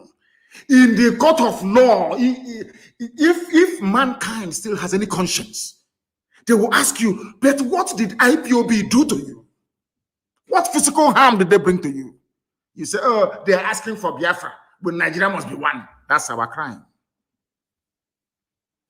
But Hamas fired rockets at Israel. You're asking for peace, for guarantee of rights of citizens. But we did nothing to you. The world will ask the zoo, but what did they do to you? What did Nnamdi Kanu do to you before you arrested him in 2015? Before you went to Mpo to massacre people, what was the crimes of those youths? What did they do? Did they fire a rocket at Asorok? The answer is no. Now, when you live in a society that fails to rationalize the rights and the wrongs of what the government of Nigeria is doing to agitators, then you don't deserve to be called a human being. What did we do? You are asking Israel to take it easy on Hamas that fired rockets and killed citizens. Where did we fire rockets at you before you decided to invade our land with Mietiala? Now you understand, don't you? Now, can anybody tell me, please, or any mentally unstable Eastern intellectual or Yoruba sophisticated moron, tell me which rocket or missile IPOB fired at Asorok before they started killing people in 2015? This is a very simple question begging for answers. Before you condemn IPOB, before you condemn ESN, before you condemn anybody, I want to ask you this simple question. When did we pick up arms against the Nigerian state? When? I'm asking you, if you're honest. So for somebody to hold a view, an opinion that they want to be free from something entitles the state to kill that very individual or individuals, as the case may be. Is that what you're telling me? All of you intellectuals from Igbo land and the sophisticated morons from Yoruba land. It's a simple question. I hold a view that I should not be part of something that a white man created. And you want to kill me for it. I did not fire any rocket at you. I did not pick up any guns to fight you. But you came to kill me because I was holding an opinion you don't agree with.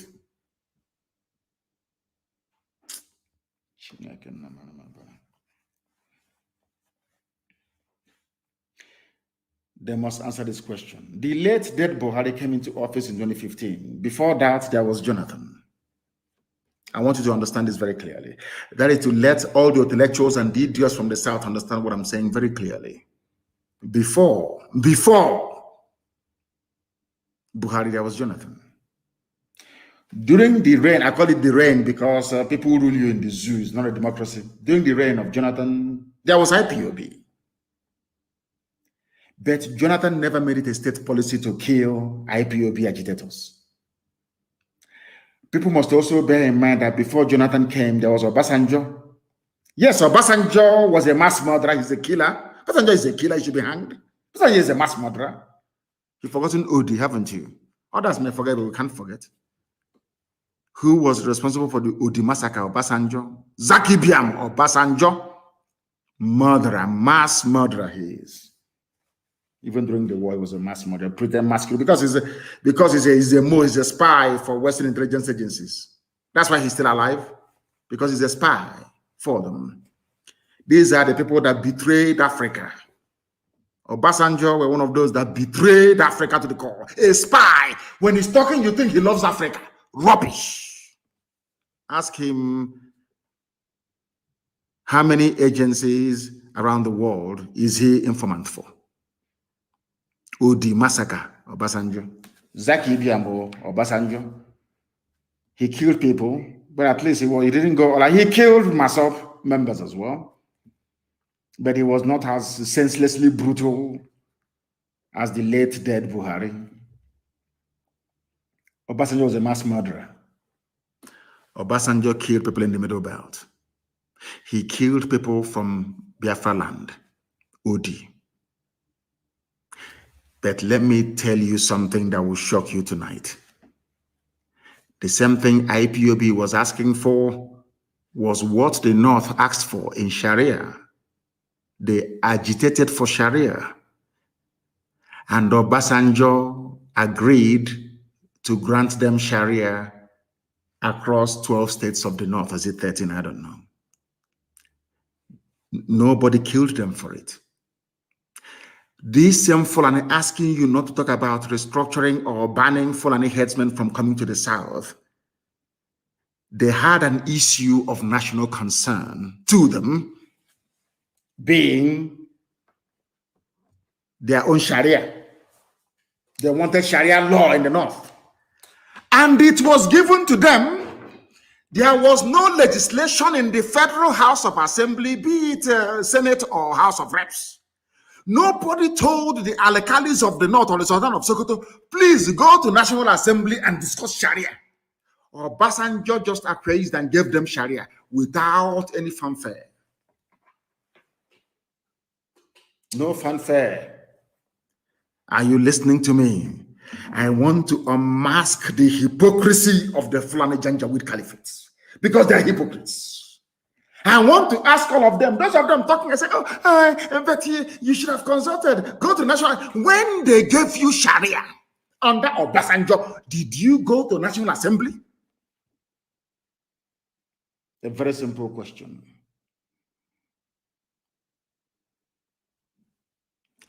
You are begging them for restructuring.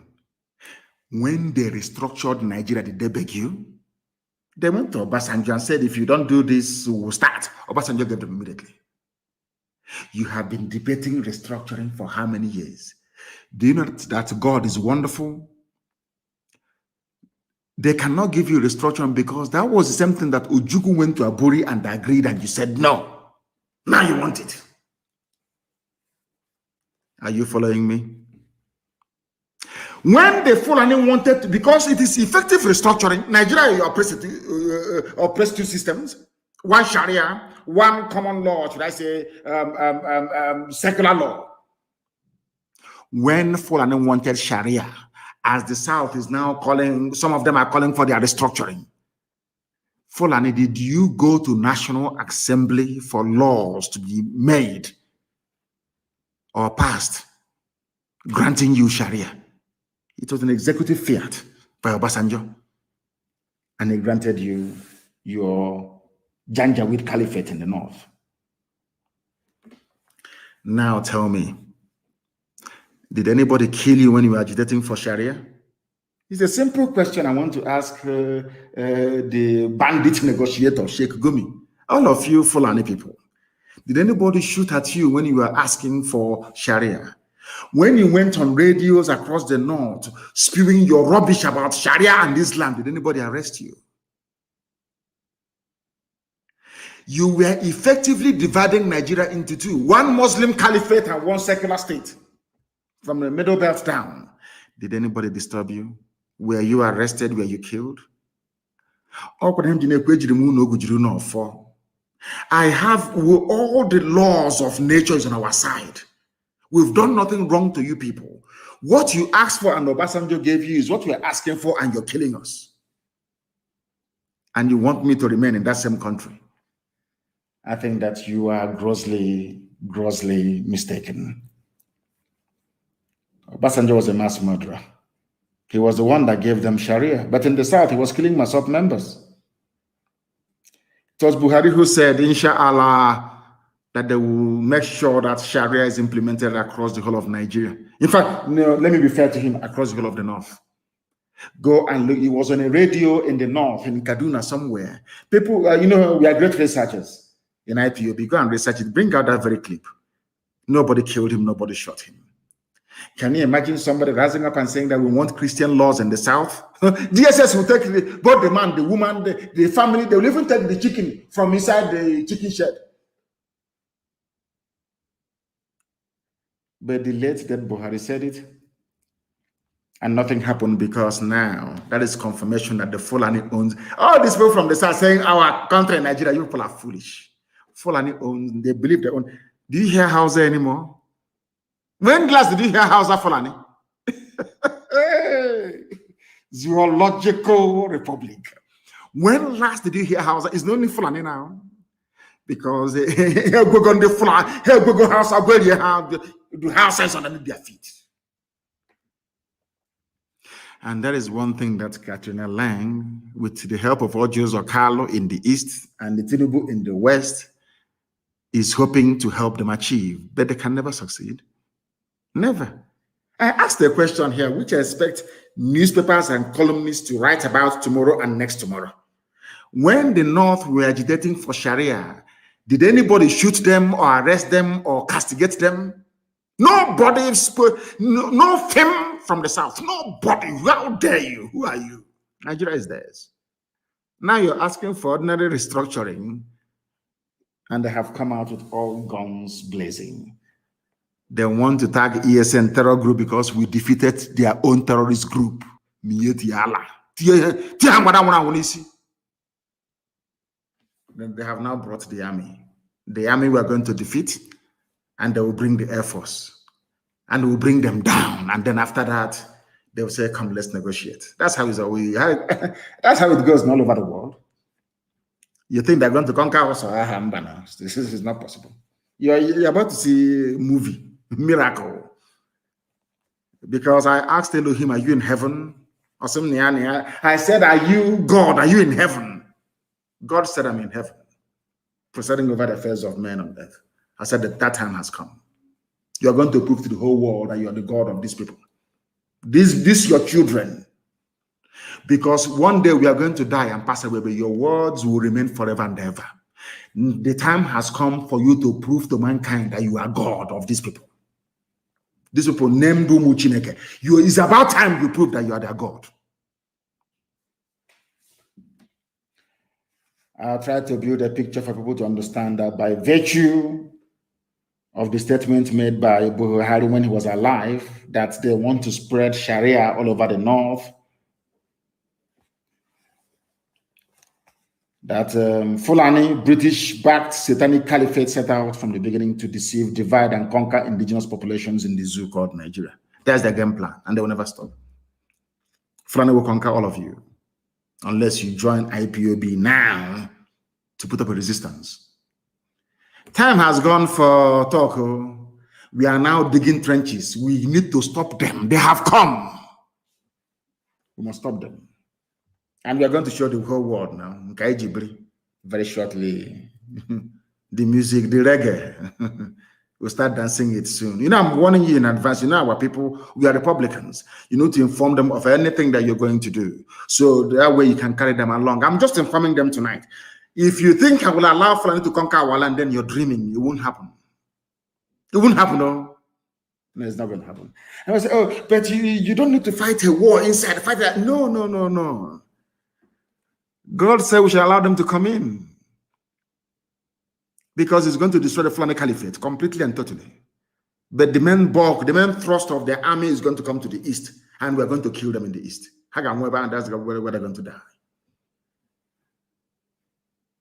Because we are going to compel them to fight every inch of the way. Every inch of land they advance, they're going to die. After this, all of you praise God in heaven. Not all this idol. Let us assume for one single second, in the case of this conflict, that violence begat violence.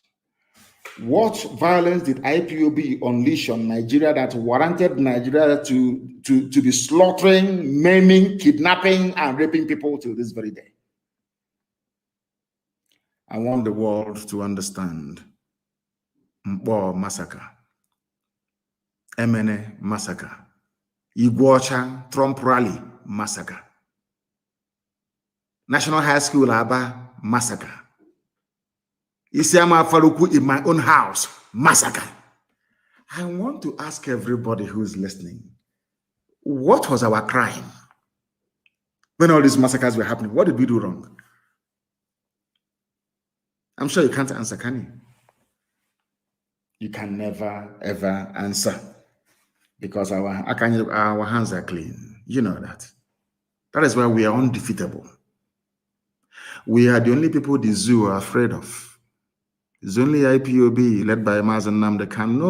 No, others are irrelevant. And that's the truth. You know me, I speak the truth. I don't care how people feel. It's only us they're afraid of. That is why anything associated with IPOB, terrorism. And the media, the journalists they are telling to write this junk cannot even ask them, but what are Fulani bandits? Are they missionaries? We are terrorists because we stop them from taking over our land. That is why we are terrorists. To tell you the arrogant, allow me to preach. Please allow me to preach. I must preach this very gospel. To tell you the brazen arrogance of the Janjaweed Caliphate. Do you know what the president of the Senate said, Ahmed Lawan? Elected officials should not be leading any agitation. Well, the second in command, the Afonja, Wajabi Amila, he was a Muslim changed to Christian, changed back again to Islam. Wajabi Amila, whatever the idiot's name is. He said agitation may be genuine, but you know them, allocation. Fulani is holding them to their simple allocation, their own money. Fulani is giving to them 2 million every month. Their brain, that's what matters to them. Not the welfare of their own people.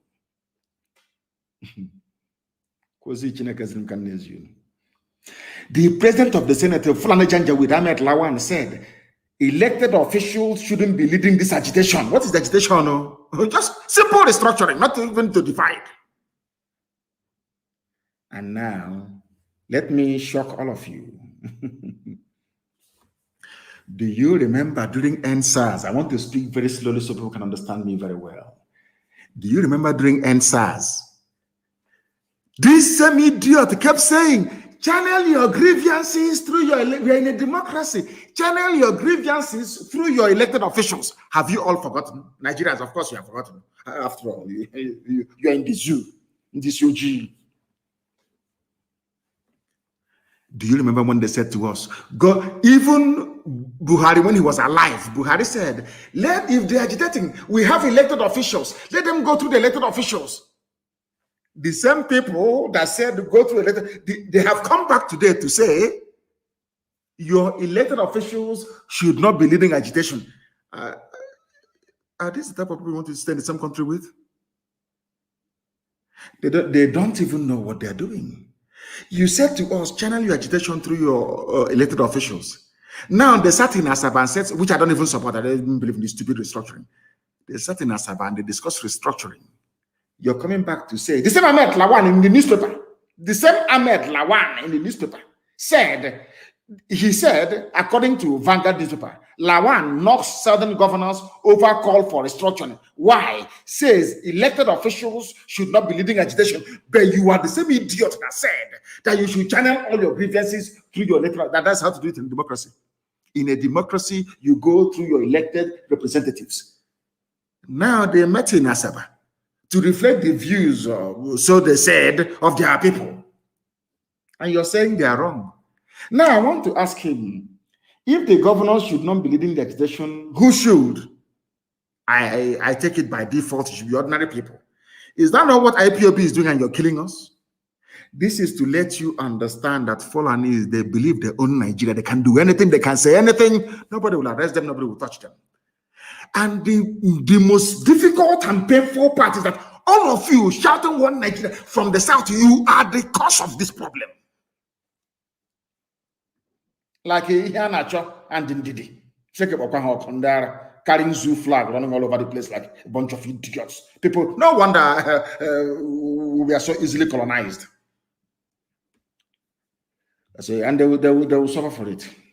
The same people that said, channel your grievances through your elected representatives are the same people complaining that those elected, the same people that was elected, the governors, should not be agitating for something that they claim their population is asking for. I now want to ask all of you from the South, with this type of brain, reasoning, understanding being exhibited by the Fulani, this is a whole president of the Senate. How can you be in the same country with such a person? I'm asking you a simple question.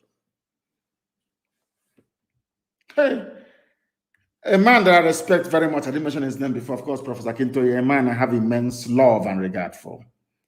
A man I have immense love and regard for. All these stupid people. All so foolish. Zoo flag, not even ashamed of yourselves. You will see how disgrace will come upon you, because you have brought curse upon yourself. Fulani people brainwashed to think Nigeria belongs to them. Professor Akintoye, a man that I respect and I love immensely. Professor Banji Akintoye on Wednesday disclosed that he is fighting for the actualization of the independence of the Yoruba nation. Akintoye went on to say that Fulani people have been brainwashed to think that Nigeria belongs to them. No. It is your brother Tinubu who is making them to feel Nigeria belongs to them. It is the likes of Joseph Carlo that gave the Fulani the impetus to think Nigeria belongs to them. Your average Nigerian from the south is the idiot that makes the Fulani to think that Nigeria belongs to them. These are some of the things that you must bear in mind. These are some of the things that you must know. My dear uncle, Professor Akintoye, the fault is not with the Fulani. The fault lies with those from the Middle Belt and from the South who for years, through a bizarre combination of foolishness and what I call monumental buffoonery, and despite their so-called education, they think they can share a country with a group of wandering vandals with a conquistador mentality. Let me try and break it down. You cannot be in the same country with a people who are nomads with a mentality to conquer you. Therefore, anybody, any day you are shouting one Nigeria, believe you me, you are preparing yourself for conquest. Because Nigeria belongs to the Fulani people. One idiot is saying I should leave, in this UG black, leave football and focus on. And I tweeted before I came on air, have you not seen Gerard PK before? Go to my tweet and say it. I tweeted it there. And these UG useless idiots. If you have any brain, will you be in the zoo? You are trying to advise me. As you leave footballers, you can see how foolish they are. How foolish they are. Do you see Pep Guardiola is the best football manager in the whole world? He believes in Catalonia. Go and say it. You know Gerald Piqué, over 103 caps for Spain. He has won the World Cup, European Championships. You understand that very well? Countless European Cups and countless La Liga titles. Is he close to Piqué in terms of ranking and status? You cannot see Piqué with Catalonia flag. You idiots. Black monkeys from everywhere. This UG trying to advise me. I shouldn't talk about footballers. Who told you that? He should change his name to Abdul Mumumi Katangora. Maybe I'll leave him alone. You answer Ihanacho. You answer Ndidi. You're a Biafran, idiots. You're trying to advise. Do you have light? You're trying to advise somebody that has 24 hours electricity. Go and fetch water from the borehole and drink and suffer from typhoid in 2 weeks' time. Okoko. They leave footballers alone. Nara. That was how you left people alone. People were killed at ball. Leave them alone. Kill at leave them alone. Black people. Leave them alone. This UG. Dr. Nnamdi studied history, so he must have known what the Fulanis had in store for everybody. All of you, if you read history, I'm sure that Professor Banji Akintoye is a professor of history, so he must know. He must understand. Leave footballers alone. I forgot. Black, DCOG, black people. Sometimes I hate blacks, so I'm being honest with you. Hey, there's a way the reason you just want to slaughter all of them. Telling him this you are useless set of people. Cannot reason properly. Black. Leave footballers alone. Leave them alone. No?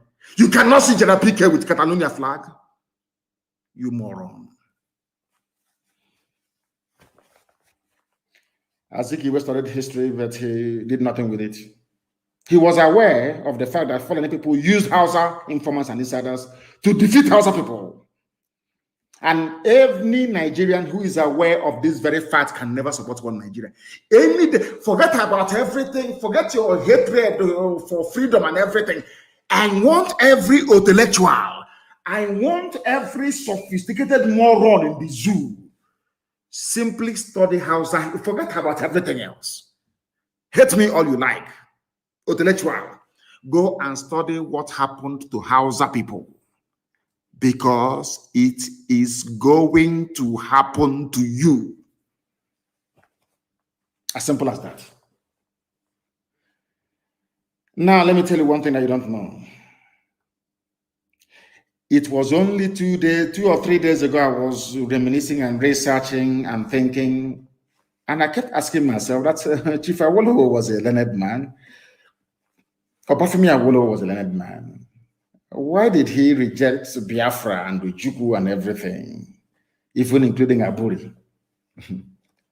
Then something occurred to me, that Chief Obafemi Awolowo realized what the Fulani Janjaweed Caliphate were up to. That was why he spent many years trying to convince Nnamdi Azikiwe to join him to secure the South. When Azikiwe said no, Awolowo said to hell with you. Awolowo went to the Yoruba land to secure his people. So some of you may be asking, but how did I draw such a conclusion that may be at odds with contemporary thinking about Awolowo's legacy? Let me answer you this question. Obafemi Awolowo was not a tribalist. He was a realist. Ahmadu Bello, who is a direct descendant of the conquerors from Futajalon, was the real tribalist. Dr. Azikiwe was just a mere dreamer, like a grasshopper jumping from place to place in the summer. So during the winter, it failed to store enough food. It died, and the ants came and picked it up and ate it. Azikiwe was a dreamer. When Awo tried and failed to convince him that the South should break away from the North and mind their own business, Azik said no. Awo left him and said, let me now devote my time and my love for my own people. So what we are doing today, in essence, Awo was the forerunner of it. Go and take care of your own people. And that is what Professor Banji Akintoye, what I believe Are Gani Adams, Sunday Boho, and all the rest are doing today, and I commend them. I commend them, and I commend them. They should continue. Look at how we are all hailing the get-together of the Southern governors. Imagine if Awolowo and Azikiwe ever got together. Do you think we'll be in this mess today? Ordinary meeting called by Efulefus and the slaves of the Janjaweed. And everybody is rejoicing. Imagine if Awo and Zeke had worked together.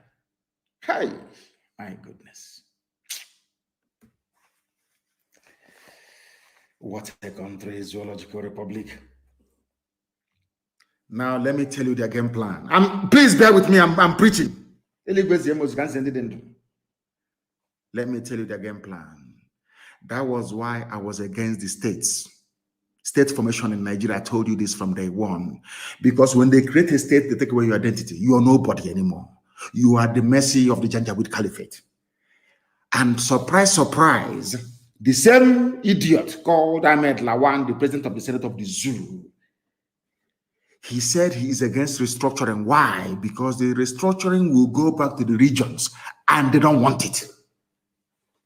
Is it clear now? Is in Punch again? The president of the Senate, Ahmed Lawan, has faulted calls for restructuring by southern governors. I believe that as leaders, especially those of us who are elected into office, should not be at the forefront of calling for this type of thing, restructuring. Why? Because it will start a regional campaign. It should be state-based. Go and agitate for your state. Not Biafra region or Eastern region, not Western region, not Midwest, for those who want that rubbish. Not for Middle Belt. No, it shouldn't be regional. It should be by state. Do you know why they want it by state? So they can send their DSS director to your state. They send their police commissioner to your state from Fulani land. They decide what happens, who lives and who dies. But if we go back to regions, they cannot do it. Because every region will be autonomous. Is it very clear to you now? So all of you monkeys clamoring for extra state creation, you are fools. You don't know nothing. You know nothing. Your brains are empty. Do you know how they started creating states in the zoo? Was to divide you. That is why I said that, we black people, we have no sense of perspective. We never go back. How did states manage to arise in Nigeria? It is to make you submissive to the dictates of the Janjaweed Caliphate. Cross River, Ogoja, and River State. Gowon said, I am creating these states to spite Ojukwu and to kill off Biafra. Today, I am from Rivers. I'm Rivers man. Rivers man, Papi water. Papi water.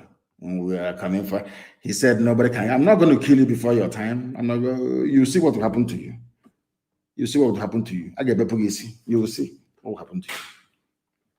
The same people that said military offensive against Boko Haram is anti-North. The same people. The same people.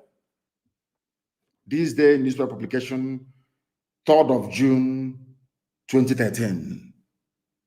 Buhari said so. You see, the Fulanis are not as confused as some of you think. They are well focused and getting the country Islamized. They are deceiving the southern Efulefus and the intellectuals. They are deceiving the sophisticated morons from the Middle Belt and also from the West, using different tactics. But those who honestly calculate, if you calculate their game plan very well, you will know that their end game is total Islamization, total Fulanization. You people are finished. Save this very broadcast so that when it happens, the whole world will know. This is Tambuwal, Papi Water. Make him mouth. The world will hear your story. And when it happens, people must remember that we went to Obi and killed 8 people the other day.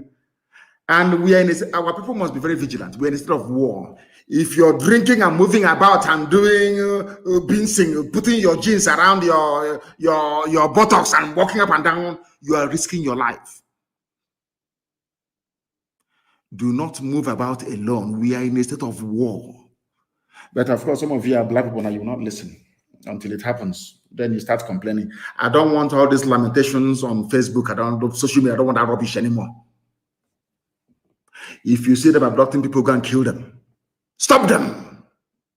Not this stupid lamentation all the time. I'm sick and tired of it. I'm sick. I only wrote one letter this year to Biden to stop them from selling arms to the zoo, and they ran to China. They're in Shanghai now purchasing weapons to come and Islamize you. They want to remove, they are flying this kite now that Buhari has dementia and health problems. He has dementia. He's not going anywhere. He must be exposed. I know what they're planning to do. They want to maybe put Osibajo there and say, dear Buhari, that fresh boy has dementia. When he was speaking on channels, did he sound as if he had dementia? Not at all. That war they're bringing to the East is going to happen. And when the war happens, the world will call him for a meeting. And I trust the Western world. They will put on heater so that mask will melt on his face. Or is his wax, it will melt on his face. And then the shame of the zoo will become public. They said somebody kicked against the southern governors, their meeting, calling for restructuring. We are against it. Northern leaders are not happy with the governors from the southern part of the country. But I'll ask them once again, when you are agitating for your Sharia law, did anybody from the south talk? It was a southern man, so to speak, Obasanjo, that gave you Sharia. Do you see how hypocritical you people are? I think even one of them had the temerity to go live on air to talk rubbish. That is why I am warning Yoruba journalists. People are making life worse for the ordinary people. Yoruba journalists, you must try as much as possible to be objective and try to write the truth at all times. I think it was Malcolm X that said, if you're not careful, the newspapers will have you hating the people who are being oppressed and loving the people who are doing the oppressing. That was what they did for many years. Deceived the Yoruba youths. That IPOB was against Yoruba people. Nnamdi Kanu is against Yoruba. He's anti-Yoruba. He's this. When it's a lie. It is the same IPOB fighting for you. Now they have realized that people was fighting for them. Yoruba newspapers, please. Please. Please. That is the reason why I was very, very bitter and upset the way they covered the arrest of one 60-year-old man. And in Nigeria, they love to reduce the age. They arrested one man they called Ezawurum that came to my house to take pictures with me. They reduced his age from 60 to 48. So I'm now older than Awurum. He was a father and soon to be grandfather. He was arrested in Abia State, where he sought refuge after this same army destroyed his house in his village. They gave him a fake title, Deputy ESN Commander. Oh God. And like Tinubu, they reduced his age from 60 to... That is the new craze in Nigeria, reduction of age, football age. They reduced his age from 60 to 48. Poor man, I feel sorry for him. This is now the new trend, age reduction. The Flanagan criminals that run the affairs of the zoo called Nigeria think that the best place to always start is through lies and age falsification. The late dead Buhari, who is almost 90 years of age, is only 76. Bola Tinubu, who is 79, is now 69, which means he gave birth to his daughter at the age of 9. Zoological Republic, people without shame, black people, that is why we are poor. Very, very backwards, retrogressive. Our thinking is poor, very, very wretched. I'm telling you the truth. They captured the 60 years because they know if they mention his real age, People will say, but how can a 60-year-old man be a commander in the field? They said he's 48. Our first child is almost 40. God in heaven. They think if they do it, it will pain us. Arrest as many as you like. Kill as many as you like. We are going to arrest you, and we're also going to kill you back. Be rest assured. That Armageddon you want, you're going to have it. Simple as that. What I find not only ridiculous but astonishing is that establishment newspapers in Nigeria and media houses still living in the bygone era of Fulani domination of Yoruba land. Like some of the journalists are still doing their best to support their Janjaweed masters, always doing their best to support the Fulani. I don't know why they do it. Nobody investigated who Aworom is. Even the Fulanized BBC could not ask who is Aworom, how old is he, where is he from? How can he be ESN deputy commander? If you take pictures with me now, you're a target. Please be very careful. I've asked all of you, destroy your old phones. All officers, you must move house. Change your number. Throw away your phones, please, and bury them. Change your number. Mind those you talk to because we're in a state of war. It's not going to kill you because Biafra is at hand. It is not going to kill you to be incommunicado, to go underground. We are in a war. All able-bodied men should go into the bush and stop the advance of this army, or else they will kill you. If you're in the township, they will arrest you, they will abduct you. Of course, you will not listen. Children of this age, they don't listen anymore. They say, Amen. This is from Poncho. Oh, God. I'm a NAB suspected IPOB leader, and everybody's IPOB leader. Everything is IPOB leader. Punch is a Yoruba newspaper. Punch is in Lagos. And inside Lagos, is all the bushes around Lagos, you have Al-Shabaab in it. So this Punch newspaper, they think that when they come, they'll say, oh, they will be supporting the Fulani. We support Islamization of Nigeria. They will leave you and you go scot-free. They will also behead you. I must ask Yoruba journalists not to be evil, please. You people are the ones encouraging the Fulani Janjaweed. Yoruba journalists, you people are the ones encouraging the Fulani takeover of Nigeria. Let me read one thing that Temi Tokwe Akintola said. He said, one thing I find quite strange and annoying is this. How did Nnamdi Kanu predict clearly what this government would look like? Yet our many prophets cannot. Because I was sent by heaven itself. Everything I tell you is gospel. We are whiter than white and whiter than snow. Anything I tell you is gospel from heaven. Let me play for you the unbridled, annoying arrogance of the Fulani Janjaweed Caliphate. That you may understand, all of you. That you may understand. Because most of you don't quite understand. Some of you don't actually know what is going on. You have no idea what is happening. That is why Fulani is playing with you. Let me play for you what one Fulani man said. And my response to him is always the same. Always the same. How come when the people were agitating, excuse me, for Sharia in the north, nobody from the south intervened? How come now that the south are saying they want something and all of you from the north are jumping up and down? Listen. Ask all those, whatever, 13, 15 governors that met in that hotel. Was there any of the Fulani leaders consulted? They didn't consult Fulani leaders. Any of the Fulani leaders consulted? Are you listening? The Fulani man is talking. So they're there making laws for people that they have not consulted. There's a problem with government. Disconnected, out of touch with realities of people. You must sit down and talk with people you are making laws for. Okay.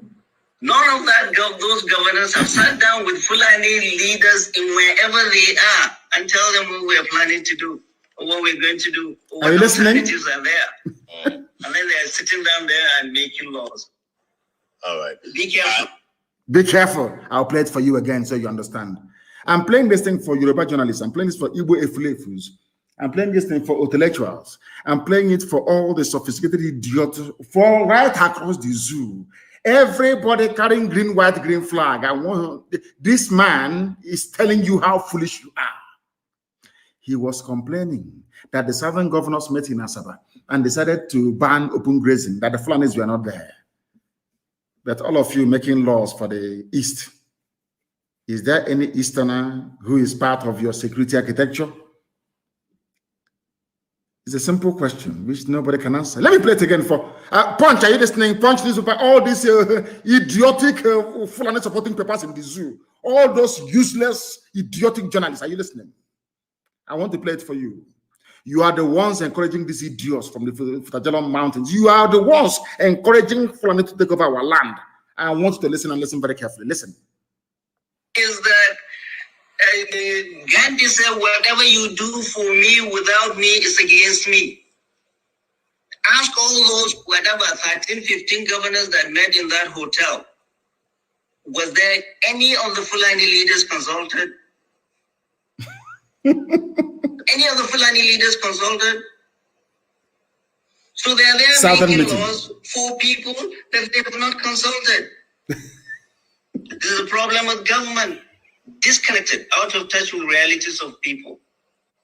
You must sit down and talk with people you are making laws for. Like IPOB. None of that. Those governors have sat down with Fulani leaders in wherever they are and tell them what we are planning to do, or what we're going to do, or what alternatives are there. And then they're sitting down there and making laws. All right. Be careful. Be careful. He warned the useless, idiotic journalist. Be careful. And the idiot is calling him sir. Yes, sir. The zoo president, whoever is wearing the mask, had a National Security Council meeting without a single person from the East present. And they took decisions to deploy the army to the East. That is how foolish Fulani people are, very jaundiced and selective memory. That's what they have. What does this man mean anyway? He was asking, were there any Fulani leaders among the Southern governors meeting? How many meetings have Fulani leaders held before with Southerners in it? Show me one.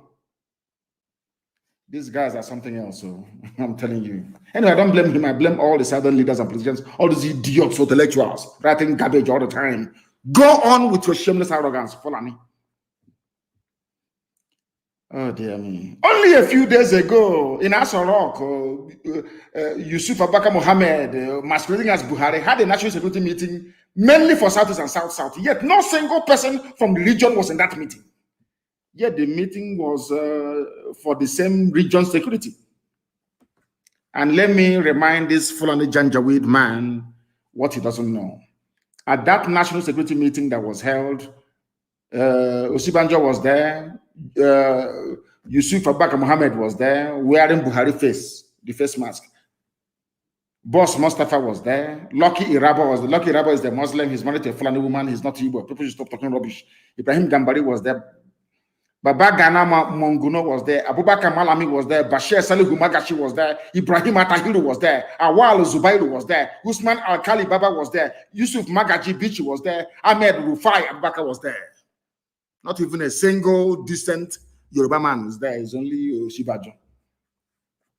They gathered to address insecurity in the Southeast. Yet no Southeasterner was present in that meeting. That meeting was not a solution to the zoo's problem. Rather, it was a meeting to consolidate the nepotism, tribalism, and cronyism of the Fulani Janjaweed Caliphate. As one man said, Abiola, you cannot shave a man's head in his absence. As he was trying to say, that Gandhi said, any laws or decisions you take without me present is against me. But you decided to deploy troops to the east, to the southeast. Let me use the southeast in this instance. And there was no Southeasterner in that very meeting. The same Fulani Janjaweed is talking today. That is who they are. And their newspaper, their trumpet, which is Daily Trust, have spoken. Ndume tackles South governors for rejecting open ban grazing. Because I told you they planned all these things. Oh, I wish the South can understand. But it's too late now, maybe. They need to take all of you over. And that is where the zoo must fall. Their mouthpiece is Daily Trust. Have you ever seen or read from Daily Trust, anything antagonistic towards the Janjaweed Caliphate? They are there to defend them. The same thing with premium times. That's what they do. It's only in the South people try to, their own stupid objectivism is to try to promote Fulani domination of their own land. Such idiocy, such foolishness. What I want to reiterate tonight for the whole world to understand is that the federal government of Nigeria, under whoever is wearing their mask, under this APC bandit government, is the father of terrorism. So it is quite laughable that they said they're prosecuting those who are sponsoring terrorism. Now, do you know what Arewa said? Those asking for restructuring want Nigeria to disintegrate. But when you wanted Sharia, you don't want Nigeria to disintegrate. I don't blame you. I blame all the idiots from the South, their governors, their politicians, all the fools who cannot stand up to support IPOB and ESN to confront the Fulani Janjaweed. Those are the people that I blame. I don't blame the Fulani in one bit. And I thank you all for listening this very evening. And I must make it very, very clear, please. Every frontline officer must go on the ground. I'm also announcing, for the benefit of what we are doing on the ground, please, every frontline officer must move from where they are, dislocate, and stop communicating with people unless they are the hierarchy. Nobody should have your number. I have said this thing so many times that some of you do not, I don't know what is wrong with you. You see, every phone you should have must have signal on it. Even if you're using WhatsApp, it cannot be the same number as the number that is inside your phone. Only make calls using social media applications. Therefore, the SIM card inside your phone should only be for data purposes. The number for your WhatsApp must be different. There are IPOB families all over the world. I'm asking them this night or afternoon or morning, depending on whether, make many numbers available so that people can activate their social media platforms, be it Signal, be it Telegram, with foreign numbers, not numbers of the zoo. Everybody outside, a family member of this noble IPOB, get as many lines as possible. Give it to people. Let somebody back home, you put in a new SIM card in a new phone. Don't give the number to anybody. Now you now call an IPOB family member abroad who will now activate. You now download any app you want, be it WhatsApp, be it whatever. Download it, Signal, download it on your phone. They will ask you for your telephone number. Give them that number abroad. That very family member will be with that very phone. So when they ask you, put in the code, we've sent a code to your number, that very person will tell you the code, you put it in your phone, and your social media platform is activated. Do not use zoo numbers. Do not use numbers from Nigeria to go into WhatsApp, to go into, don't even let anybody have your number. If somebody wants to call you, tell them to call you on Signal. If they cannot call you on Signal, tell them to keep trying until they get the network. I'm telling you the truth. That will save your life. All these abductions will stop. People get abducted because they are holding on to their old numbers that people have. Once they arrest somebody, they take their phones, they go through their phones, they start looking for who next to go and abduct. That is DSS for you. That is the way they operate. How many times will I tell you this? Please. And all of you must, all the big heavy hitters, all the big officers must move homes. Relocate your families and let nobody know where you are. And if you're going to save the number of a family member, please use a nickname. Don't write that person's name again.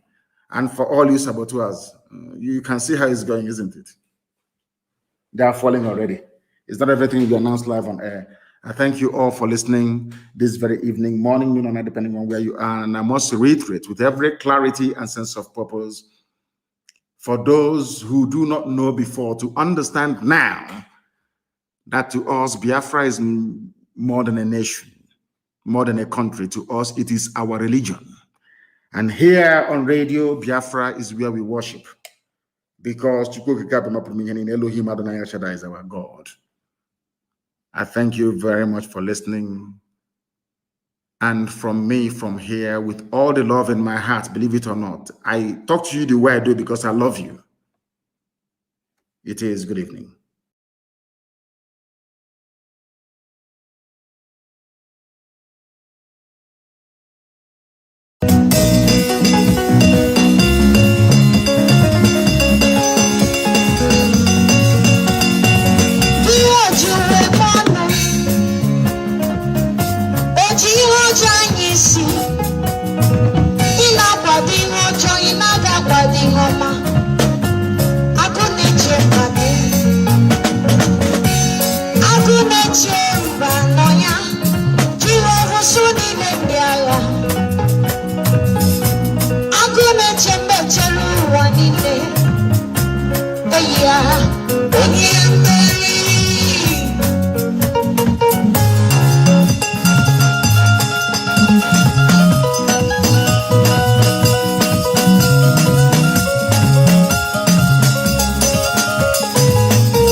Onye mmeri, ya mezi ntụziaka gị.